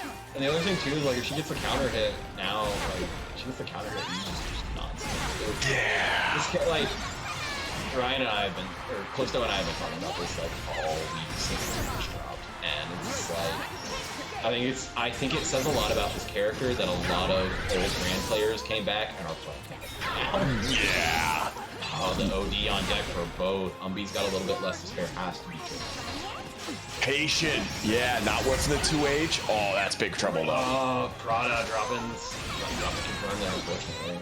That's still a one-touch game right here. Oh no. Yeah. Oh! Baited the throw. Oh no. Umbi caught gas tacking. Golly. I was about, like, I understand why. Yeah. Like, the trap was behind Umbi. She was, like, it was a true 50-50. Yeah. Like, you were in a choice where you can either heck, dodge, or die. Umbi unfortunately died. Yeah. Yeah, that's a no win. That's bad. Yeah, that's really bad. Prada using Prada using some really good staggers to put on a disadvantage, and I really like this pressure. Yeah.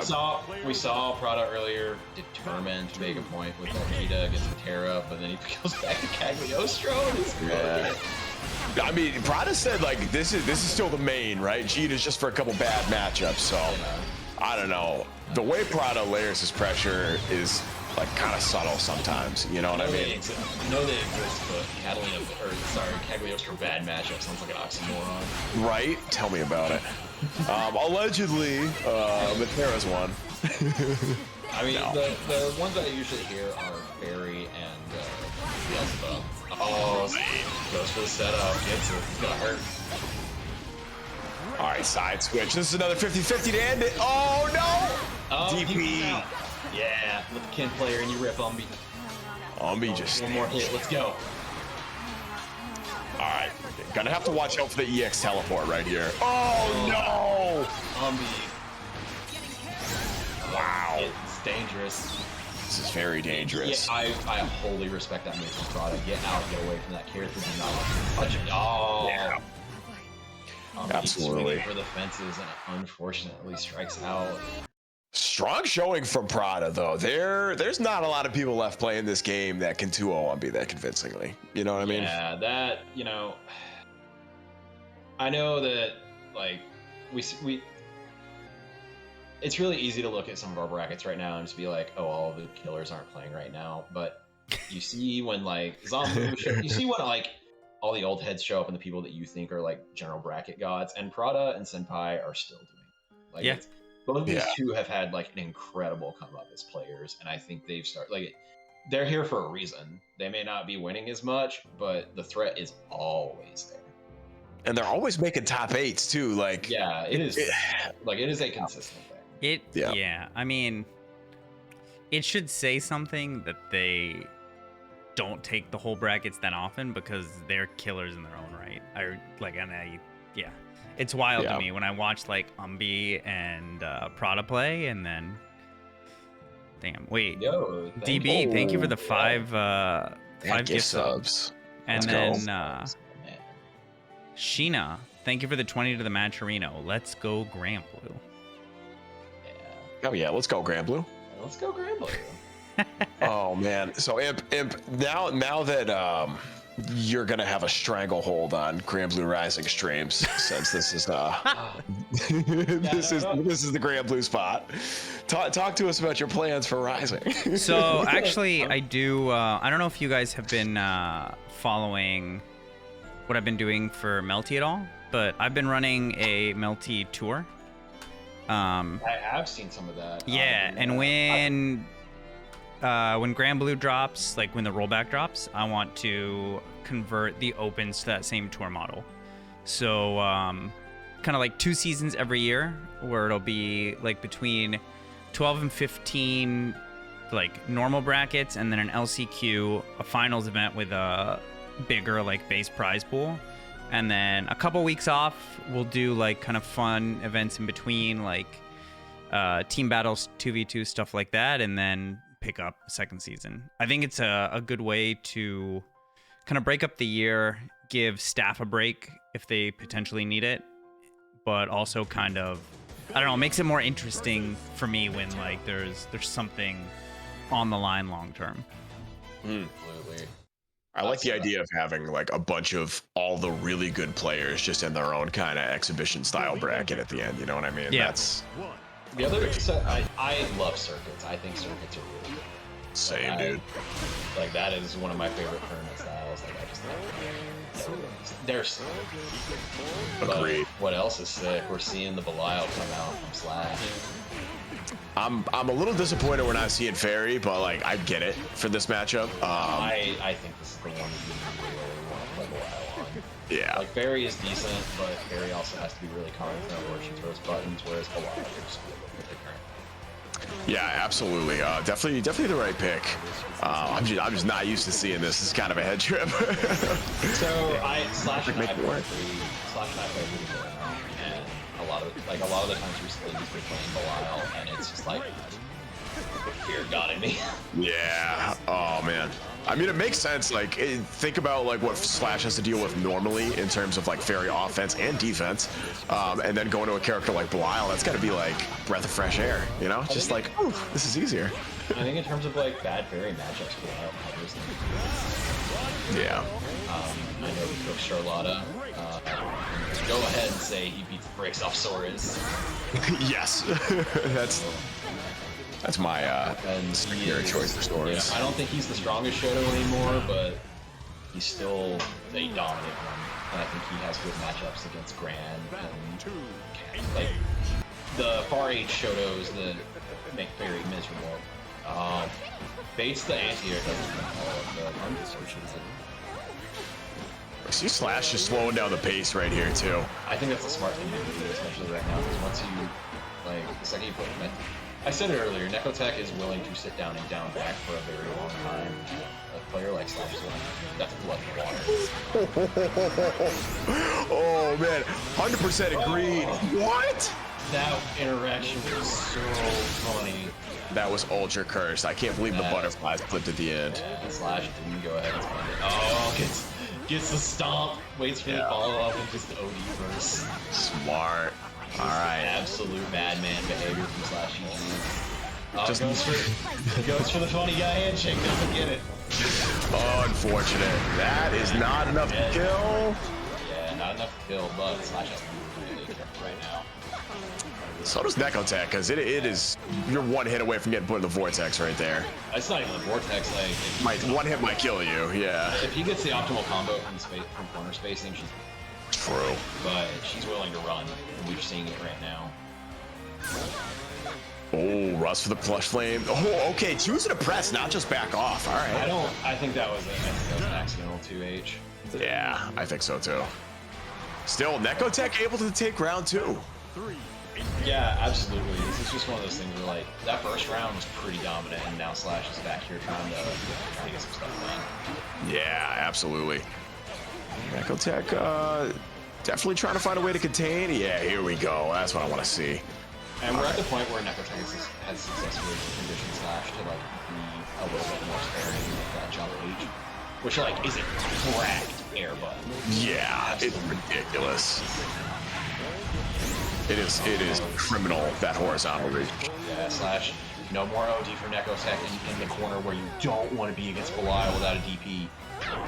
Oh, beated it! Let's go! This is going to be a huge punish, but Slash already losing a third of his OD bar. That's unfortunate. Oh, yeah, now. Alright, this is probably go back to that long. We're going to probably go back to that long scramble situation. Oh, it's unfortunate. We saw that happen both the round Slash loss. Goes for that command throw and just gets slapped out of it. Yeah, 0 for 2 in the command throw tonight. Slash doesn't really gamble for that, or from what I've seen anyway. I haven't seen a whole lot of. So like, Slash gambles. You know better than me. Slash does Ferry gambles where like technically a house always wins. So, Yeah. Like, going for that is bad. Like. My man's playing on 50-50 odds and is not used to it. Yeah, right? Yeah. Yeah, Ferry gambles definitely seem like an oxymoron. Speaking of oxymoron. Oh, no. There's gambling happening. It's just she's not the one doing it. Yeah, 100%. Oh my god. Like I said, house always wins. Oh, let's go. Exceptional awareness from SlashGG gets the follow-up and now gets to a press in the corner.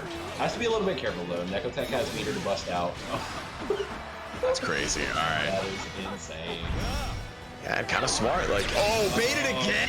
This has happened multiple times. We've seen Slash go and make a couple dead. Yeah, that's the easy one. Dead.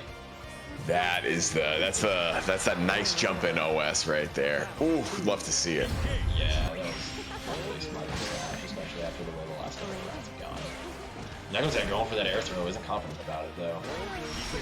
This is the scary thing about Slash's gameplay to me, especially with the offense. It's the literal last-minute adjustment like that where you just don't see it coming and there's no conditioning for it ahead of time. It's I don't know. Yeah, it's something where you have to be really cognizant. And Slash is a player like he's used to having a lot of options and used all of them.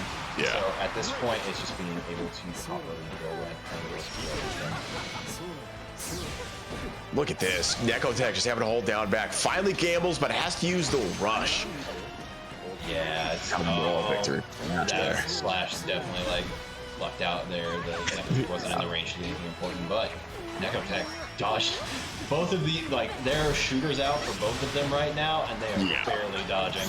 It's crazy. Yeah, I thought Jump H was gonna smoke Nekotech there, but it was not to be. 8 the overdrive does. Oh no, that's a huge drop. Huge drop right there. Slash has to, no more OD for Slash. Has to be really careful. He's in chip out range. Oh, gets the pick up. That's not hit. Going for the corner carry. Oh, it's dead.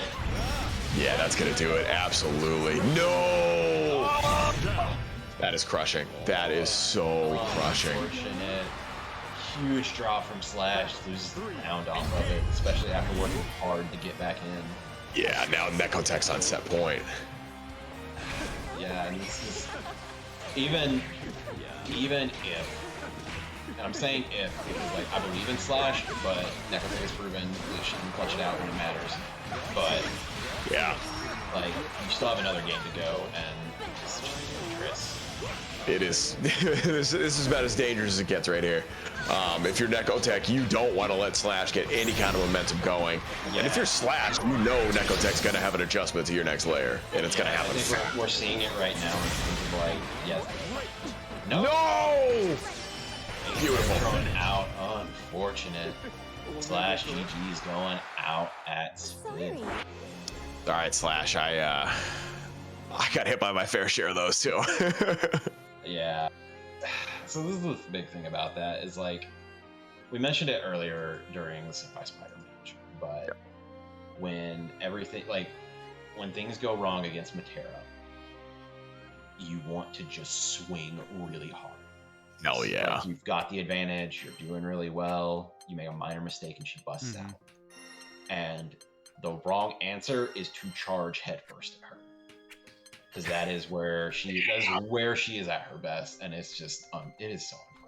Slash. Well, but listen, the 1 in 5 times it works and you get a counter hit, that feels so good though. Oh yeah, no. Every now and then you fight back and it works. Oh, it's the best feeling. You're like, damn, I'm gonna try that every time. That's why I lose that matchup. Yeah, but hey, listen, man, it took a lot of conditioning for me to stop doing it, and I'm still not great at it. But I'll have, yeah. From 24 down to 4, we are at our top 4. Yep. SenpaiSpyder versus Kilo.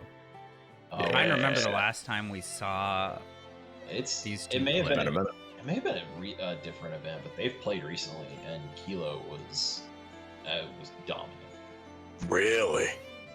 Interesting. Yeah, so that's how it was, like, I don't know, before SenpaiSpyder really stepped it up in the last couple months. I remember, I do remember Kilo dominating, but I don't know. I thought it would have been closer now. Talk to me about that though. How was the match? Gran Who'd Kilo play? happened. Grand. Okay, so Gran. That's the thing about Kilo is like everyone tells you just 2H Metera hop. Kilo has the success rate to back it up. Yeah. Yeah, Kilo. Kilo has a knack for playing. Kept saying like containment. Gran got nerfed, all this other stuff, and then I would watch Kilo and I'd be like, I don't know. It seems like he gets you to the corner in one touch, he anti-airs you, and then you die. He two touches you. That was the thing about Cat and Gran's last patch is like they never lost being able to hit you for 65% of your life. Like just never, not once. But now they have other things they can do to lead into hitting you for 65% of your life. I hate to see it. It's unfortunate. Oh man. All right, we do get to see the best Gran weapon of all time, though. Big fan. My man's got the Keyblade out. We're gonna see someone say Kingdom Hearts. So the other thing about Kilo's mid-range game is the willingness to spot dodge, and the success rate on that is very frustrating. Senpai going for the altering the momentum on the hop right there. I think it's a really good idea, especially just to get the follow-up, but Kilo has to be really careful now. This is what I was, I like how a second ago I looked to this audience and said the phrase, if you have a lead on Metera and reduce the situation, do not run right at it. And then Kilo was successful doing that. Yeah, Kilo's built a little different. Yeah, it's one of those things where like... Don't try this at home, kids. Absolutely. Oh, man. These are what's the mix? Doesn't get the... There was a far L that was missing there. Senpai doesn't get it. But... like we said, Senpai the master of blocking without blocking. Oh my god. Was that the second or third air unblockable we just saw? That was clinical. Yeah, it's really dangerous. And in general, Metera's far M is such a crack button. Like, yes. It's just the best anti-air in the game for no effort. It's so that's one of the few things that makes me legitimately angry in this game is getting anti-aired by that button. It's wild. It's like, man, I love Street Fighter 5 because of stuff like this. Why you dead? Oh, Eat dead. Wow. All right, Kilo answering back. We got a game. Yeah, we're swinging. We are swinging tonight, boys. Oh, unfortunate bad clash interaction. SenpaiSpyder's been ready with the rush there. Not enough meter. I'm wondering if that was a misinput or if they just called the wrong option out. That was a really good call out against the rush, and that's one thing that I think a lot of people really talk about when we talk about Metera in this patch is like she's the only character with normals that can switch projectiles, so she just automatically has an option to blow up rush. And she benefits. She benefits from all three, but like we saw SenpaiSpyder use an actual like input there, but at the same time it's just like boom, it just gets to be funny, man. Yeah. Damn, Kilo able to clutch it out though. All right, let's go. Yeah, so like we said it earlier, like Kilo is the master of like the two-touch game, and we've seen it a bunch of times. Senpai like started to get the lead and start to do stuff, and then Kilo really pushes. Yeah, it's crazy. Oh man. So these. Oh, was it these ones? No, it was Nekotech. Never mind. Ignore me. Oh man, I just imagined a matchup in my head. Damn, big 2H counter. So this hit, is though. one thing I actually really like about Senpai's routing is he's willing to kind of do unconventional options just for screen placement. We see like a lot of full screen dodge, a lot of full screen options, tall lean, but Yeah. managing to get one round up. And we've seen this both times. Or we saw this last match too. SenpaiSpyder clutches out the first round and just gets heated. And like you said earlier, that potential for Gran's always there, especially when Kilo's at the wheel. Oh, okay. Oh, DP's out. Quick tech, good data for Kilo, but gets jumped in on. Oh, spot or dashes too early. All right, blocks the empty jump low. Yeah, gets the plus frames. Kilo is so good at these clash situations. Yeah, it's like, Senpai, I really respect your ability to flash well, but this is the one person you should not be clashing with. Yeah. Oh man, all right, so Senpai still got the meter, but we've seen Kilo bait it. Oh, no! Not away with murder. Oh my Yeah. God. That's a true Kilo moment right there. But Senpai gets it anyway? Managing to tie it up. But this is the best of 3. We have to see exact, or sorry, this is the best of 5. Believe in victory. Battle. But this could go a lot of ways. I can't see this not going to final game, to be honest. But we'll see. I could be wrong. You know, we'll see. I think one of the big things for Kilo is like, Kilo is really good at the later adaptations. Like, Yeah. he's explosive early on, but if you drag out a fight with him, it's gonna get Yeah, and I mean, we've seen that quite a few times in these brackets. Kilo just absolutely steamrolling people later in the set. bad. So we're starting to hit a point where I think like Kilo, I'm not sure. I'm not sure if there are enough late things happening or if Senpai is just doing what he does best, but Kilo getting looks like a little bit frustrated and starting to humble dog. And that's another part of it too. SenpaiSpyder definitely does a good job of playing the mental game favor toward him. Sets go long, and especially like he's really good at playing keep away and really good at busting out when you get in these keep away. So Yeah, I mean, how many times have we talked about like the doubles effort to get out of the corner and just like the inherent RPS around that, like that.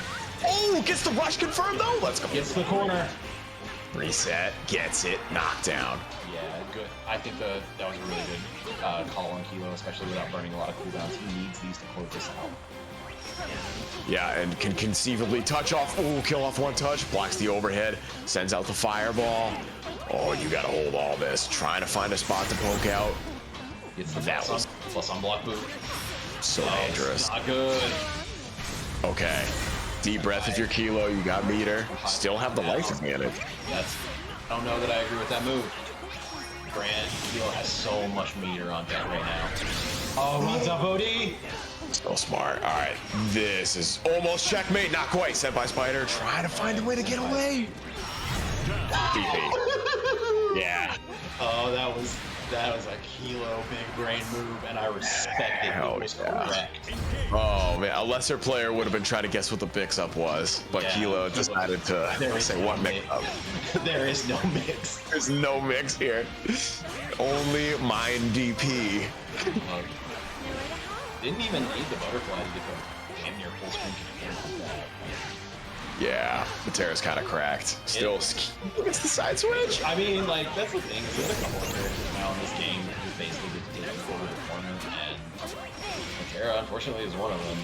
We see a lot of them in this bracket. I mean, so, like, if I'm gonna sit here and be honest with you, like, one, let's just say the thing that's on everyone's mind. Metera is definitely like a net player. Sure.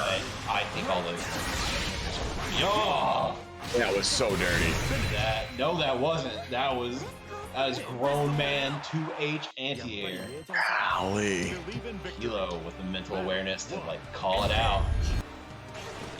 Damn, I definitely agree with what you're saying about like all the remaining Metera players. Like they're all pretty good. You know what I mean? Yeah, like that character is annoying.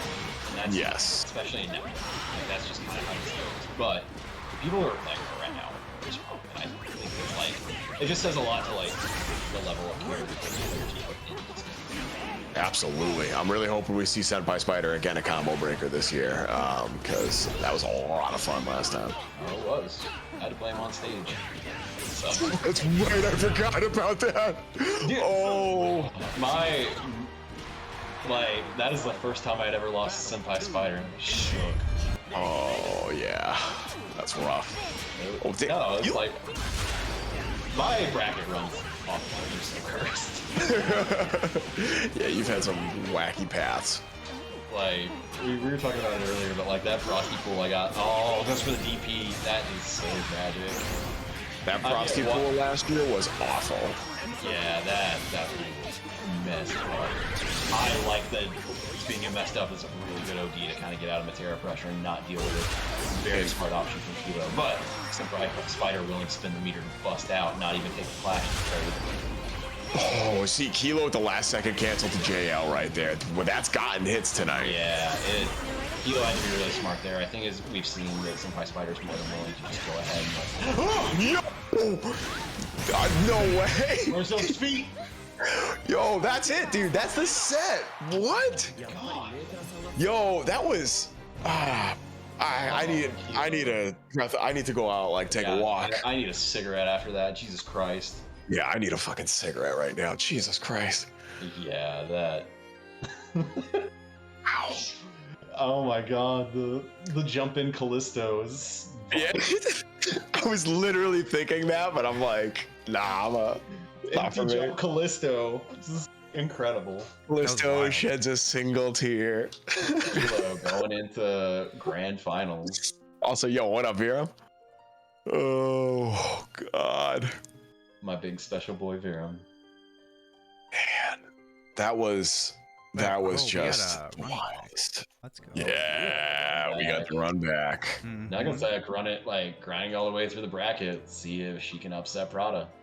Yeah, I feel Prada like- sent her to losers 2-1. Yeah. But it's not even an upset at that point, but it's just like Those games are it's so a close. hell of a run, and it's a matter of like, is your composer and your play there, or is it not? And we're gonna find out.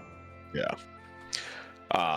I feel like every time Nekotech gets top 8, which has been like most weeks lately, it's just through an absurd route, honestly. Like just has to take off like 3 killers. And I mean, yeah, this is a test right here. Neko and Prada have gone back and forth like pretty consistently lately, I feel like. Metera is obviously the reason that Prada's breaking out the Djeeta. Yeah, that's what we're seeing. I don't know that, like, I think it got mentioned in the chat earlier, but a lot of people do consider Metera a bad match for Cagliostro. Yep. You have to count one. Bisu, I caught the exact same thing. I was wondering that. When he's like 3 killers, I was like 3 people and losers. I see. It's okay, we don't have to talk about it. Listen, this man's a Patriots fan. This is in character. Spygate all over again? Touchdown Tom over here. Oh man, can we?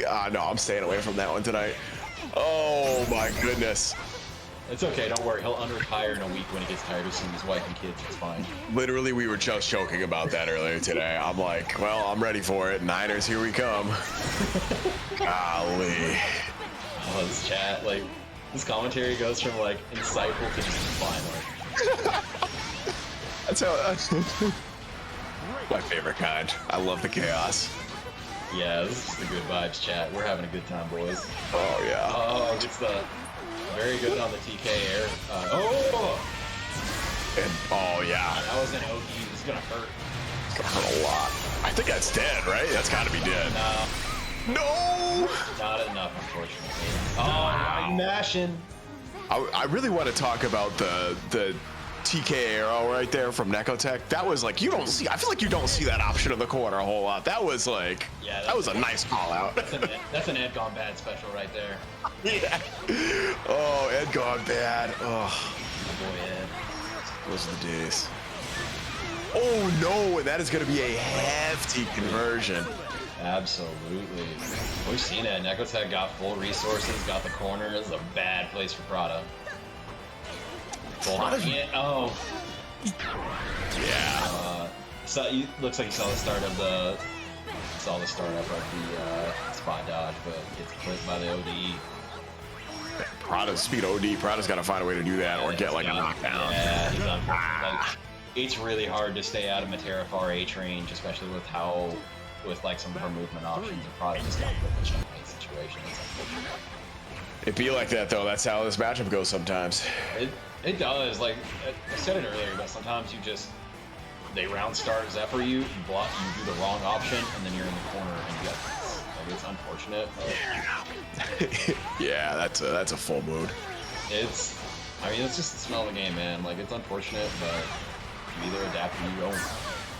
And then there's the other, at least part of the time, where you're able to lock Metera down and just absolutely run a train. So, you gotta get your spots. Every now and then, you hit them once and they die, and it's just the way it's supposed to be. Great feeling. Oh, far end anti-airs again? So I think one of the things we're seeing tonight is something that I'd like to see someone maybe contest a little bit, because Prada. That's dead. Easy input or not. He's gone. But yeah, one of the things that I think is really shit. I lost my train of thought. It's all right.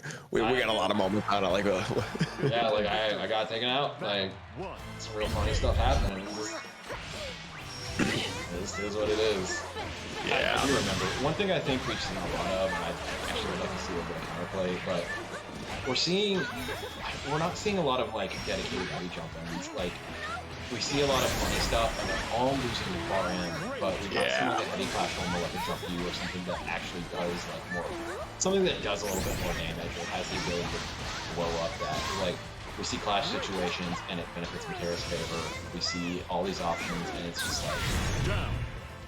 just a lot of things that are going really funny. And I think at some point you kind of have to reinforce. You have to be willing to...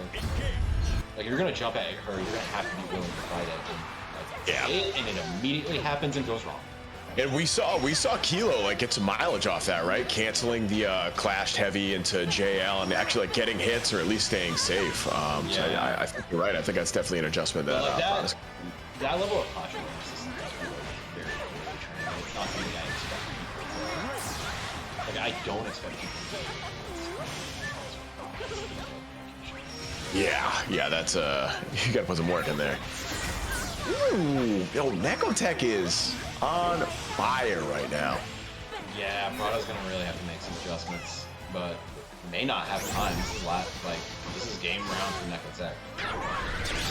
Baited. That. All out. That's unfortunate. All right, so Prada doesn't have to worry about chip right here, but there's the clash. Okay. Almost though. Still, that's good data for Prada for next time. Like you know what you got to do there now. Yeah, that's rough. Wait, when you're healthy, it's that big. It's it's something where you literally just wait for your opponent to do something wrong and then kill him for it. Like, unfortunate, man. Well, we tried so hard, but unfortunately, Prada could not prevent the mirror the second time. Prada, you did it the first time. You prevented Nekotech versus SenpaiSpyder, but unfortunately, that L leaves us. We're not going to see the mirror, guys. It's not going to happen. Yeah, Senpai's going to play Henri, 100%. You think so? Yeah, I think so. That out loud, you're gonna curse it. Yeah, because I feel like last time we got the full mirror. Maybe that was against Cello. Actually, I might be wrong. I don't know. That was against Cello. I feel like, but that was rare. Like I feel like Senpai normally when it's between the mirror or picking Henri, like they always go for Henri. I feel like we've seen a pretty even split. My bad, chat. My bad. Yeah, see, playing the mirror. All right. Oh god, here we are. I was like, I hate mirror matches, so like I understand all of them. But I also play one of the most ignorant mirror matches. Believe in victory.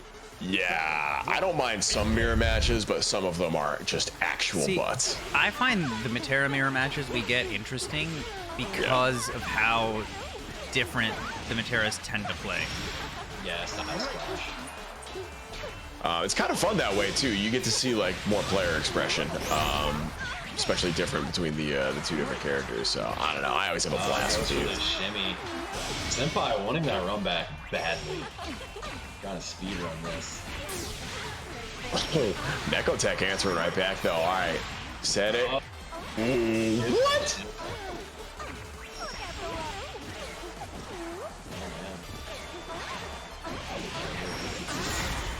This is just a slobber knocker at this point. Oh yeah. Baits it. Senpai's good. This is that rare form of art that you can only get on WASD opens, you know? I don't know that I would call this art, but oh, this is this is definitely some form of art. I'll let you decide which kind. I mean, it's fair. Not all art has to be good to be art. But... Exactly. Exactly. We're I'm being a little but this is a really fun set. Like, yeah. Slobber knockers left and right. I do legitimately love it when these two play. Memes aside. Yeah, it's one of those things, like, these two train together a lot, so seeing that set of two people who really know how to play each other are just like, it always creates really interesting matchups. Yeah. It's I don't know. The classic for that for me is SenpaiSpyder. But yeah, this is definitely up there. Yeah, SenpaiSpyder holding the whole thing, finally finds a way to get out. Yeah. Kind of. You have to be really careful in terms of that, because like we saw it the last open where Zombu just sat there and like SenpaiSpyder ran like 45 minutes, like 45 seconds of pressure, and Zombu just blocked all of them. Yeah. Teched an absurd amount of throws too, if I remember correctly. Oh, that entire thing was kind of ridiculous. Like, I was watching this.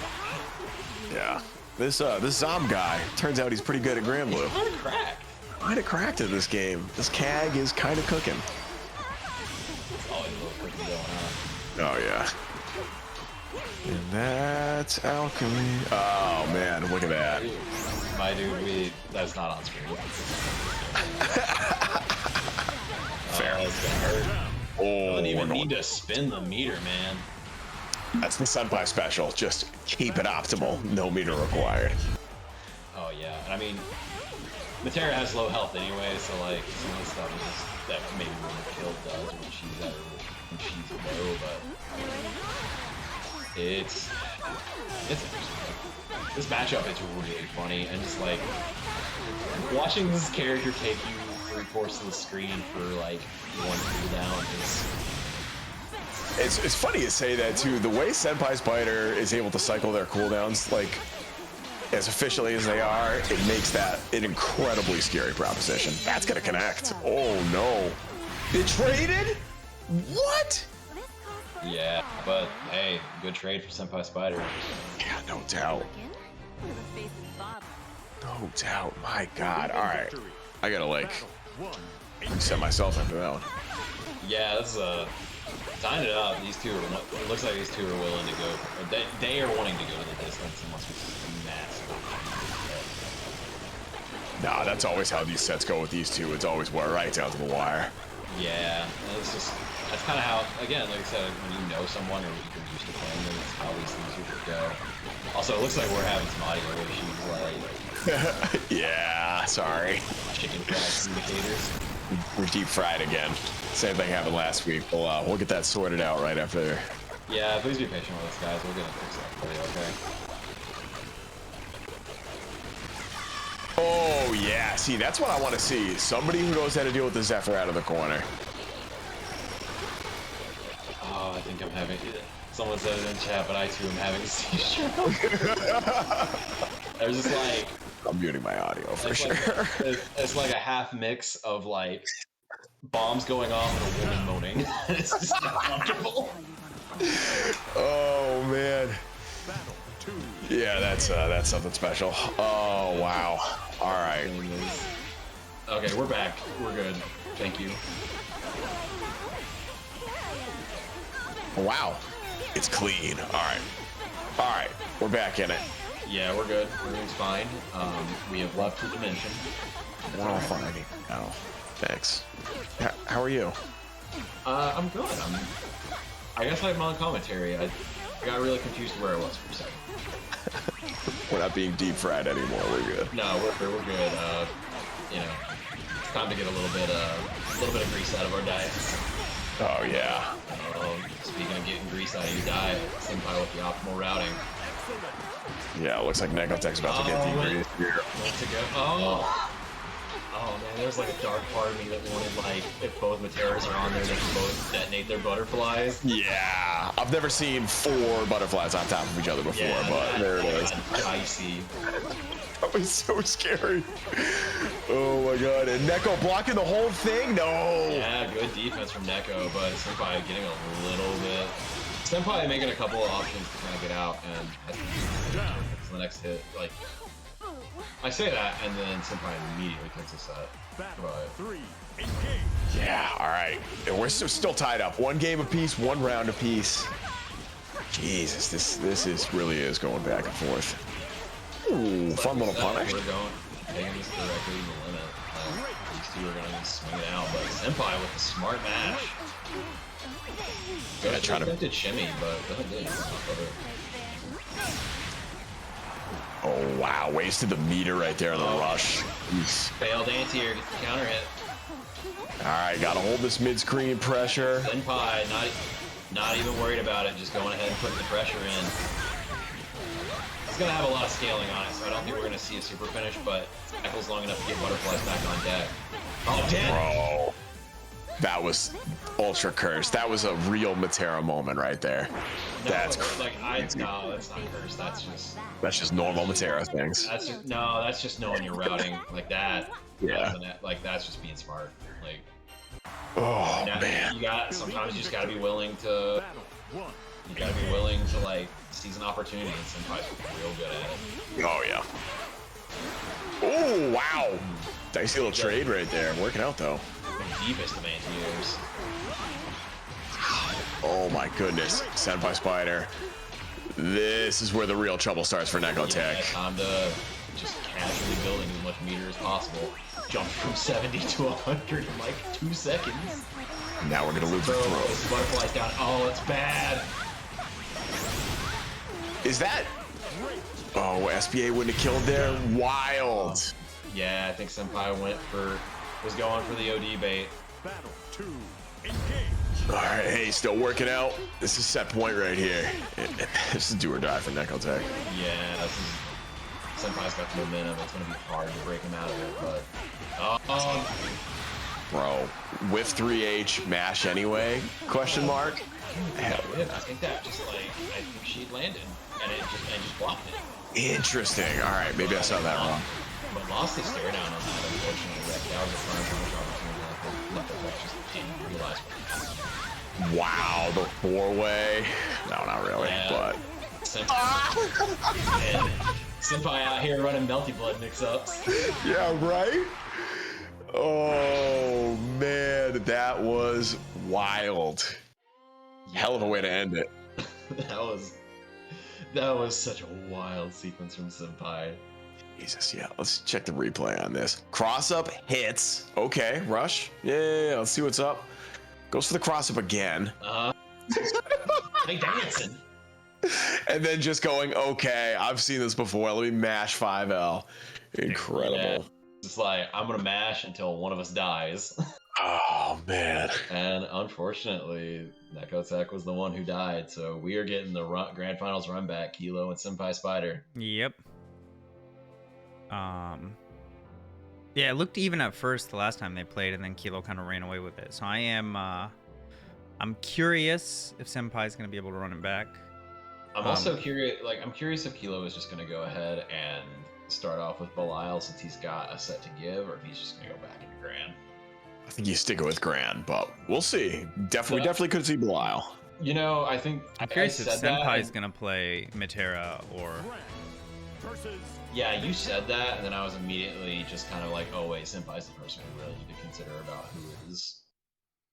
We need to consider who's actually playing the character. Yeah. Yeah, you don't want to give SenpaiSpyder an inch right here, especially when they're already on a kind of a hot streak.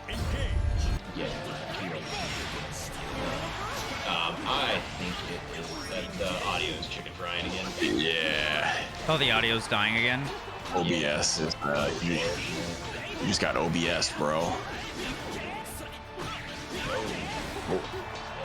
Well, it'd be like that. Here we go. We're back in it. We're out here. Is the audio still bad, or is it? It's good for us. I don't know how it is for the chat, but it's real country. It's good. I just peeped over for a second. Well, yeah, there's 2 awesome audio issues, one for Discord and one for OBS.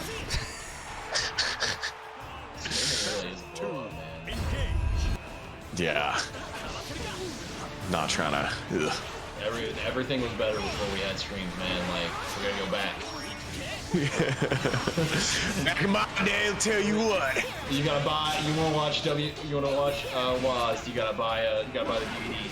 Gotta buy the DVD. Gotta get your ass down to the TV store. All that stuff. That's just my normal Southern accent. I was gonna top it off with a crisp roll tide, but my dude, Maine is not the South. You can get that out of here. Yeah, you're so right. You're so right, though. I'm sorry. Get out of here, carpetbagger. Damn. All right. Well, gonna be like that. Gonna be like that. I've just hit you with this entire night. I've hit you with like a wide array of white slurs. Yeah, you've been pretty comprehensive. I don't know. I'm impressed. My history degree is shining. Oh yeah. Kilo gets the bad jump in, unfortunately. Dude, how is this still so good? The illegal block in, or the illegal jump block like Kilo doesn't block high long enough, catches the 2-hit. Dead. Oh no. Oh, unfortunate. It's the element of surprise. It was a setup. Yeah, it's just unfortunate. Battle 1. Engage. All right, so Senpai. They both charged. Yeah, this is real grand final hours right here. Oh man, no meter, like that's still so much damage. Oh man, goes for the throw setup. Gets the EX boot. I think he wanted to chip, man. Yeah, that's certainly what it looked like. It definitely did. Kilo just willing to charge and let it go. Oh, I love how he swings with the fireball too every time. Yeah, like very effective. Kilo's really good with that, and he's willing to use it as an anti-air too. Like it's kind of sick. Yeah, I think that's the thing that like impresses me the most about Kilo is it feels like not only it looks like he's kind of swinging wildly, but every button like really seems like it's very intentional. I don't know. I mean, like Kilo comes from Marvel, so really. Oh, yeah, well, that makes sense. Kilo's a Marvel player, which it's also funny because I'm pretty sure he plays big body team if I'm not mistaken. Oh, that's great. But he's used to like way crazier stuff, and I think like their willingness to make everything to kind of play things on that level or even be able to play at that speed is really important. Yeah, absolutely. Case in point, taking a very clean game too. Yo, we got Zero in the chat. What up, homie? See you in a couple days. Starting off, dude, there's that 5L cancel, J5L cancel again. Kilo's been really good about that, especially since he's noticed how willing Senpai is to go for the far end and at least try to get the flash. So being able to like consistently stay safe and maybe get some momentum back in that is great. And it's worked as like a safe jump when Senpai chooses to cancel the rush too. Like Kilo's still got to block and take the plus frames, but it's better than getting counter hit at. But it's also, depending on the meter, it may also have a plus to deal with it. So it's not the exact nightmare situation. Yeah, that's fair. Grab, Senpai mashes out. Toss up, no, does not. I think that was an execution error, unfortunately. Yeah, I think so too. Still, Kilo's got a good chance right here. Screen OD pop. Brave man. Getting away with it clean too. Can't afford. willing to burn some of his OD just to get 5U stocks. That's crazy because SenpaiSpyder, even though they don't have the life lead, yeah, they can wait to burn that OD timer out. Now it's chip time. Yeah, it's gonna be dangerous too. Both of them have to be really careful because if you don't get the right hit, it's over. Whoa! That right hit is the deepest jump you know to man. That's insane. You called that out so hard. You willed that into existence. That was the blessing. Finally, we're seeing it. Kilo's mad about the far M trade, goes for another trade and gets it exactly as he wants. Hell yeah. This man just hitting 2M and telling you to do something about it. Oh, it's the DP Kilo playing aggressive. Oh, calling out the roll too. Let's go. Offensive overdrive. The plus is hell jump to dead. Incredible. Senpai, like we. No, whoa. What? I think that was the input. Something wrong there. Right? And the boot is able enough to seal it out though. Damn, that's crazy. Kilo checkmating. Just a bad situation to be in, but I think either way, Senpai needs to take a breather. Like that was a quick 2 games. So I'm wondering if we're gonna see Imp had brought up We're gonna see Andre. Yeah, no, that looked too quick. We'll see. No way that was too quick. Oh Yeah. no, you're right. All right. This man got the mash hands. He's like, got it. Hell yeah. Ready to go. So My 2K. the unfortunate thing about this is Kilo is up 2-1. Kilo loses this, he can just Yeah, or even like we've seen Kilo dumpster this character with Gran before. It's doable. So, the general consensus is that Uno does very well against the Shotos, but Gran has a better time against, say, someone like Cat. So, and we've seen Kilo be able to turn create 2 such situations just based off his intuition. So, no, why would you stick with what, he's in this mindset, why would you move out of his work positions? Yeah. Oh, a couple of big whiffs here, and there's the overdrive. Really smart OD against Ferry. Better to get it done now. All right, that's gonna hit. Not gonna kill. Oh, he's dead. That's gonna kill. Oh, good. No! Big drop. SenpaiSpyder capitalizes with the overdrive. Can't jump there, Kilo. Yeah.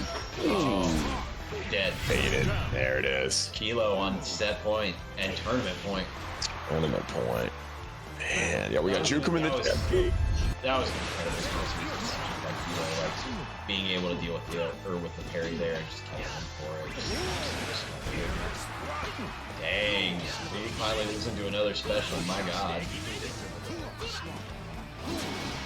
Oh wow, not blocking the. Oh no.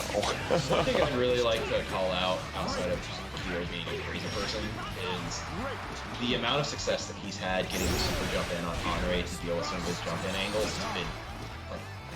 We'll see everything kind of go south if Andre has EX spin, but otherwise Kilo's had such a violent success rate.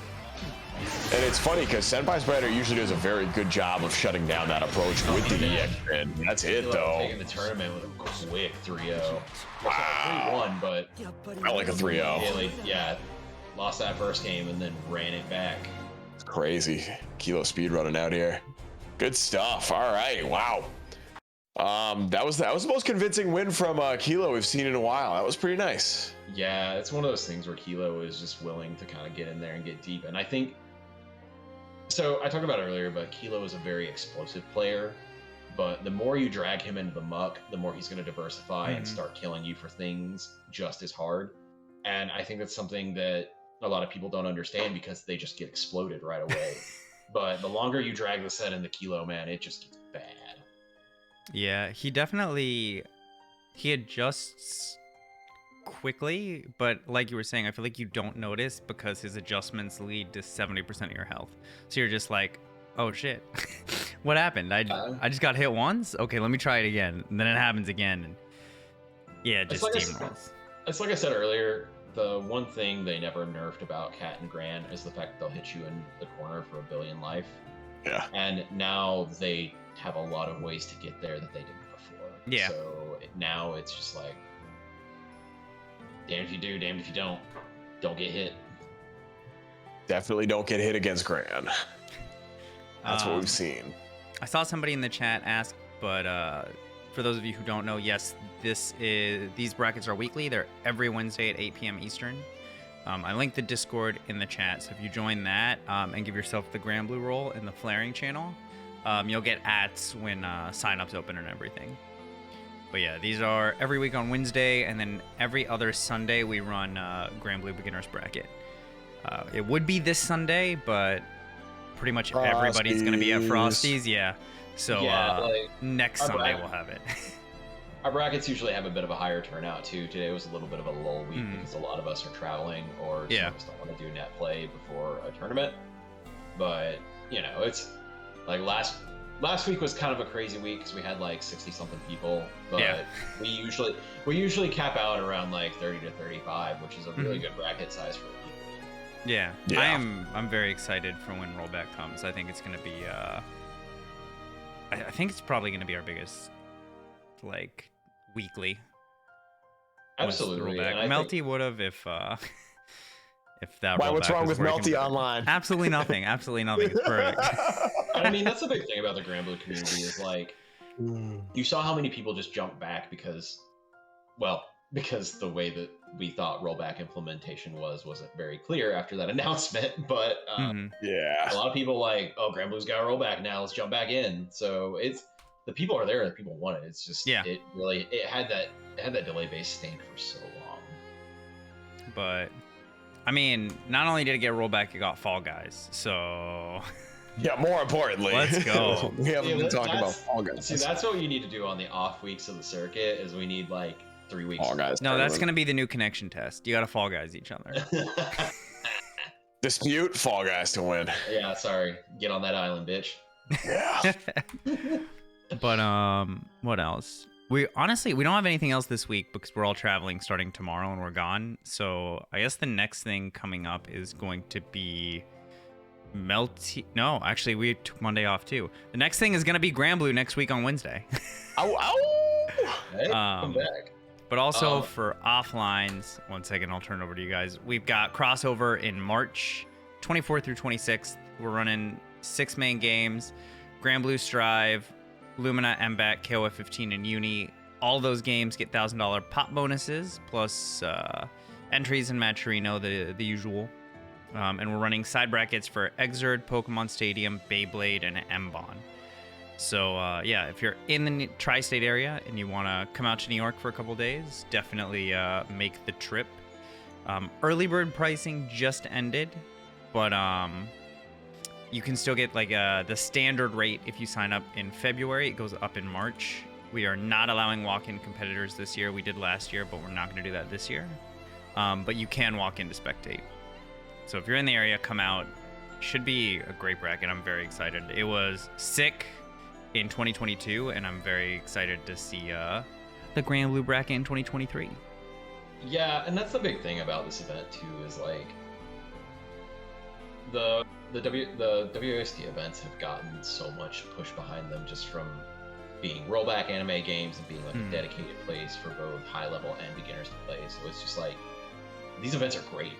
They're fantastic to be at, and like there's so much push around them. And like, if you want to join our community, like we're more than happy to welcome you. You see how good and how intense our locals are. If you're new and you want to play, we had the bracket for beginners Granblue was Swiss because it was so big. Oh yeah. Yeah, it was like, huge. There's a lot of games and a lot of things you can play if you really want to get started here. And that's honestly for all of the games the WASD runs, which you should say out loud now because I don't know them. We run Granblue, Uni, Lumina, and BlazBlue online, and then offline we also run Strive, Exerd, DNF every once in a while, and those are the main ones we tend to run. So a good chunk of games. We are going to run Street Fighter 6 definitely offline as well if you're in the city. Online is 50-50, but definitely offline. Definitely. Again, I'll try and get you in touch with people who might be 50-50. I gotta dig deep in the pockets. But do you guys have anything you want to shout out before I send everybody on their way? I want to shout out the Matcherino. We haven't paid out yet. Hit that, yeah. But We have the Maturino sitting right now. We have 188. That means we got the full top 4 payout. If someone wants to put in another 140, that gets us top 6. But so far, like, good amount of prize money. Please support our players. All our free codes are gone, but we still have the prize codes and the survey stuff. So please claim those if you feel like you want to put something in. Cool. Lennox, do you have anything to shout out? You're commentating at Frosty's, right?